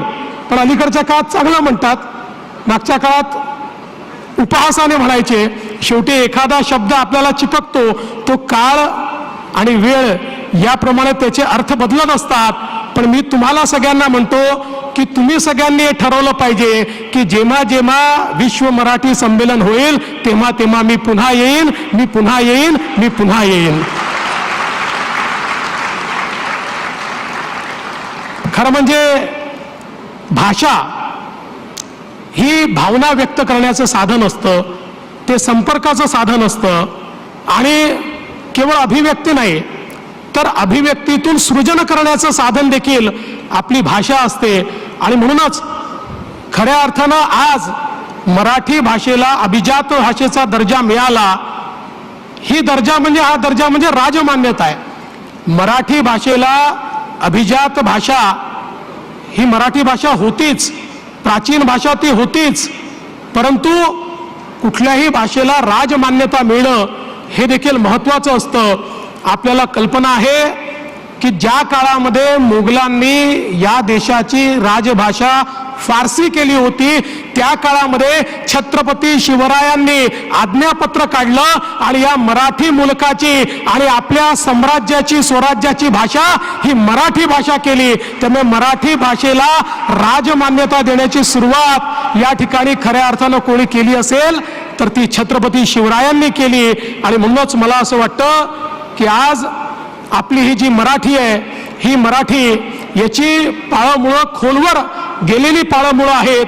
सह्याद्रीच्या कडेपठारावरची मराठी आहे, कृष्णा भीमा गोदावरी वैनगंगा तापीच्या तीरावरची आमची मराठी आहे, सातपुड्याची आमची मराठी आहे, चंद्रपूर गडचिरोली सारख्या आमच्या आदिवासी भागातली मराठी आहे, अजिंठा वेरूळच्या लेण्यातली आमची मराठी आहे, किंवा 720 किलोमीटरचा आमचा जो समुद्र किनारा आहे, या समुद्र किनाऱ्यावरची आमची मराठी आहे. खरं म्हणजे आमची ही जी मराठी आहे, ही मराठी काही किलोमीटरवर बदलते, पण प्रत्येक ठिकाणी त्याची जी गोडी आहे ती गोडी अवीट आहे. त्याची गोडी जी आहे ती वाढतच जाते. किंबहुना अनेक वेळा मराठीच्या ज्या बोलीभाषा आहेत किंवा वेगवेगळे जे प्रकार तयार झालेले आहेत, त्यातलं जे साहित्य आहे, त्यातली जी गोडी आहे, त्यातलं जे काव्य आहे, हे देखील मला असं वाटतं अतिशय वेगळं आणि अतिशय मनाला भावणारं अशा प्रकारचं हे काव्य आपल्याला त्या ठिकाणी निश्चितपणे पाहायला मिळतं. आणि म्हणूनच आपल्या सगळ्यांना या गोष्टीचा अभिमान आहे की आपला जो हा मराठी मुलूक आहे, ज्याचा उल्लेख मगाशी अजितदादांनी देखील केला, मराठी माणूस हा कधी स्वार्थी राहिला नाही. ज्या पानिपतच्या लढाईचा उल्लेख अजितदादांनी केला, त्या पानिपतच्या लढाईमध्ये मराठे गेले होते, ते भारताचं रक्षण करण्याकरता गेले होते, आपलं साम्राज्य वाढवण्याकरता गेले नव्हते. कारण त्यावेळच्या मुघल बादशहांनी सांगितलं होतं, विनंती करून पत्र पाठवलं होतं मराठ्यांना की या ठिकाणी जर तुम्ही वाचवायला आला नाहीत तर ही दिल्ली देखील त्या अहमदच्या अब्दालीच्या अफगाणचा भाग होऊन जाईल. आणि म्हणून हा मुलूक वाचवण्याकरता केवळ तुमची ताकद आहे, तुम्ही त्या ठिकाणी या. आणि ज्यावेळेस मराठे तिथे गेले, मराठ्यांनी त्या ठिकाणी दिल्ली जिंकली आणि जिंकल्यानंतर अहमदच्या अब्दालींनी त्यांना तहाचा लखोटा पाठवला. आणि तह काय मागितला? अहमदच्या अब्दाली म्हणाला की समजा मराठ्यांनी मला पंजाब, सिंध आणि मुलतान देऊन टाकला तर उर्वरित संपूर्ण भारत हा मराठ्यांचा आहे, अशा प्रकारची मान्यता मी देईल. पण मराठ्यांनी सांगितलं चालणार नाही, अटकेपर्यंतचा भारत हे आमचं हिंदवी स्वराज्य आहे, हे मराठ्यांचं राज्य आहे आणि हा आमचा भारत देश आहे. आणि म्हणून त्या पानिपतमध्ये आमचे मराठे लढले. ही ताकद, ही क्षमता छत्रपती शिवाजी महाराजांनी आमच्यामध्ये तयार केली होती. हा वैश्विक विचार संत ज्ञानेश्वरांनी आम्हाला दिला होता, हा वैश्विक विचार आमच्या तुकोबारायांनी आम्हाला दिला होता.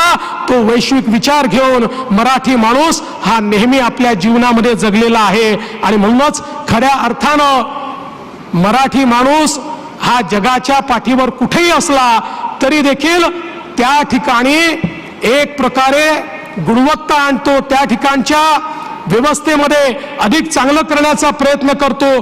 त्या ठिकाणी दुधामध्ये साखरेचं काम आमचा मराठी माणूस करतो. आणि म्हणूनच आज मराठी माणसाची कीर्ती ही जगाच्या वेगवेगळ्या भागांमध्ये आहे. दादांनी देखील त्यातली काही चांगली नावं सांगितली, शिंदे साहेबांनी देखील त्यातली अनेक नावं या ठिकाणी आपल्याला सांगितली. आणि म्हणून आपण नेहमी म्हणतो संत ज्ञानेश्वरांची विश्वात्मक मराठी असेल, तुकोबारायांचे अभंग ज्यांनी मराठीच्या माध्यमातनं सामान्य माणसाला जगण्याचा मंत्र दिला, संत चोखामेळांचा सामाजिक समतेचा नारा देणारी मराठी असेल, किंवा संत नामदेव, एकनाथ महाराज, जनाबाई, बहिणाबाई यांच्या रचनातून सामान्य माणसाला जगण्याचा जो मिळालेला अधिकार आहे, या सगळ्या गोष्टी आपल्यापर्यंत पोचू शकल्या. कारण माय मराठी ही आपल्या सगळ्यांच्या मध्ये एक दुवा म्हणून त्या ठिकाणी काम करत होती. लोकमान्य टिळकांनी स्वराज्य हा माझा जन्मसिद्ध अधिकार आहे हा जो काही नारा दिला, या नाऱ्याने ज्या प्रकारचं परिवर्तन या देशामध्ये आपण बघितलं, किंवा सावरकरांनी या ठिकाणी ज्या प्रकारे क्रांतिकारकांमध्ये एक स्फुरण दिलं. दादासाहेब फाळकेंनी ज्या प्रकारे सिनेसृष्टी निर्माण केली किंवा ज्याचा उल्लेख केला, गानकोकिळा लताताई असतील किंवा सचिन तेंडुलकर असतील, ही नावांची जी मांदियाळी आहे ही संपणार नाही. हे सगळे आपल्याकरता अभिमानाचे अशा प्रकारचे सगळे लोक आहेत की ज्यांच्याकडे बघितल्यानंतर मराठी असण्याचा अभिमान हा आपल्या सगळ्यांना येतो. आणि म्हणून मला असं वाटतं की हीच जी परंपरा आहे मराठीची, ही पुढे नेण्याकरता या विश्व मराठी संमेलनाच्या माध्यमातून जगभरातल्या मराठी माणसाला केवळ आपण साथ घालत नाही आहोत, तर त्या मराठी माणसाला मराठी जगवायची आहे, मराठी टिकवायची आहे, मराठी समृद्ध करायची आहे, अशा प्रकारची साथ देखील या माध्यमातून आपण घालतो. अतिशय सुंदर पुस्तकांचं प्रदर्शन आहे, अतिशय चांगली पुस्तकं त्या ठिकाणी आहेत. प्रत्येकाला आपल्या रुचीप्रमाणे त्या ठिकाणी साहित्य आहे. मला असं वाटतं हे मराठी साहित्य जे आहे, हे मराठी साहित्य खऱ्या अर्थानं मराठीला जिवंत ठेवणारं अशा प्रकारचं साहित्य आहे. मराठी रंगभूमी जी आहे, आज देशाच्या पाठीवर ज्या रंगभूमींनी खऱ्या अर्थानं नाट्य संस्कृती टिकवली आहे, त्याच्यामध्ये पहिलं नाव जर कोणाचं घ्यायचं असेल तर ते आमच्या मराठी रंगभूमीचं आम्हाला घ्यावं लागेल. आणि म्हणून हे जे काही सगळं आपल्या मराठी माणसांनी जतन करून ठेवलं आहे, संवर्धन करून ठेवलं आहे, ते पुढे नेण्याकरता खऱ्या अर्थानं आपण सगळे लोक या ठिकाणी एकत्रित आलोत. आज आर्टिफिशियल इंटेलिजन्सचा जमाना आहे. मोठ्या प्रमाणामध्ये आपण बघतोय की सगळीकडे AIचा बोलबाला आपल्याला पाहायला मिळतोय. मी नेहमी असं म्हणतो, तंत्रज्ञान हे एखाद्या घोड्यासारखं असतं. तंत्रज्ञानाला घाबरून चालत नाही, त्याला नाकारूनही चालत नाही. तंत्रज्ञान हे घोड्याप्रमाणे असतं, त्याच्यावर मान ठोकून बसायची असते आणि तंत्रज्ञानाचा उपयोग हा आपल्या प्रचार आणि प्रसारासाठी करायचा असतो. मला असं वाटतं की मराठीला ज्ञान भाषेमध्ये परिवर्तित करण्याचा प्रयत्न आपण करतोय. पण आज ज्यावेळी आर्टिफिशियल इंटेलिजन्सच्या युगामध्ये आपण आहोत, विचार करा, या आर्टिफिशियल इंटेलिजन्सच्या युगामध्ये जर आपण या ठिकाणी स्मॉल लँग्वेज मॉडेलमध्ये आपल्या सगळ्या साहित्यिकांचं साहित्य टाकलं आणि त्याचं मॉडेल तयार केलं, तर विचार करा, येणाऱ्या पिढीकरता ज्याप्रमाणे आज आमची पिढी ChatGPTला प्रश्न विचारते, तसा एखादा प्रश्न जर या मॉडेलला विचारला तर मधु मंगेश कर्णिकांनी काय लिहिलंय या संदर्भातली सगळी माहिती पण मिळू शकेल आणि त्यांचं जे या ठिकाणी साहित्य आहे ते पण मिळू शकेल. आणि म्हणून मी मराठी भाषा विभागाला विनंती करतो की मराठी भाषा विभागाने पहिल्यांदा हा प्रयोग करावा आणि या माध्यमातून आर्टिफिशियल इंटेलिजन्सचा उपयोग करून मागच्या काळामध्ये आपण वेबसाईट तयार करायचो, वेबसाईटवर सर्व साहित्य टाकायचो. आता तो जमाना गेला, आता आर्टिफिशियल इंटेलिजन्सचा जमाना आहे. त्यामुळे आर्टिफिशियल इंटेलिजन्सचा उपयोग करून स्मॉल लँग्वेज मॉडेल तयार करून त्या माध्यमातून पुढच्या पिढीकरता आपलं हे अभिजात साहित्य जे आहे, हे साहित्य आपल्याला कसं नेता येईल याचा देखील प्रयत्न हा आपल्याला निश्चितपणे करावा लागेल आणि त्याचा पुढाकार आमचा मराठी भाषा विभाग घेईल हा विश्वास या निमित्ताने मी व्यक्त करतो. आज खरं म्हणजे अधिक बोलण्याचं कारण नाही, मला अतिशय आनंद आहे, आपण सगळे लोक या ठिकाणी एकत्रित आहोत आणि अजितदादांनी देखील एक या ठिकाणी अपेक्षा व्यक्त केली आहे की पुढच्या 5 वर्षातलं एखादं संमेलन हे परदेशात घेतलं पाहिजे. या ठिकाणी परदेशातनं आलेले आणि वेगवेगळ्या ठिकाणच्या मराठी मंडळाचे लोक आहेत. मला असं वाटतं त्यांच्याशी चर्चा करून कुठलं देश किंवा कुठलं शहर हे सगळ्यांना सोयीचं असेल याचा विचार करून नक्की 5 वर्षामध्ये एक तरी संमेलन हे आपण परदेशात घेऊ आणि मराठीचा डंका हा परदेशामध्ये वाचवल्याशिवाय आपण राहणार नाही.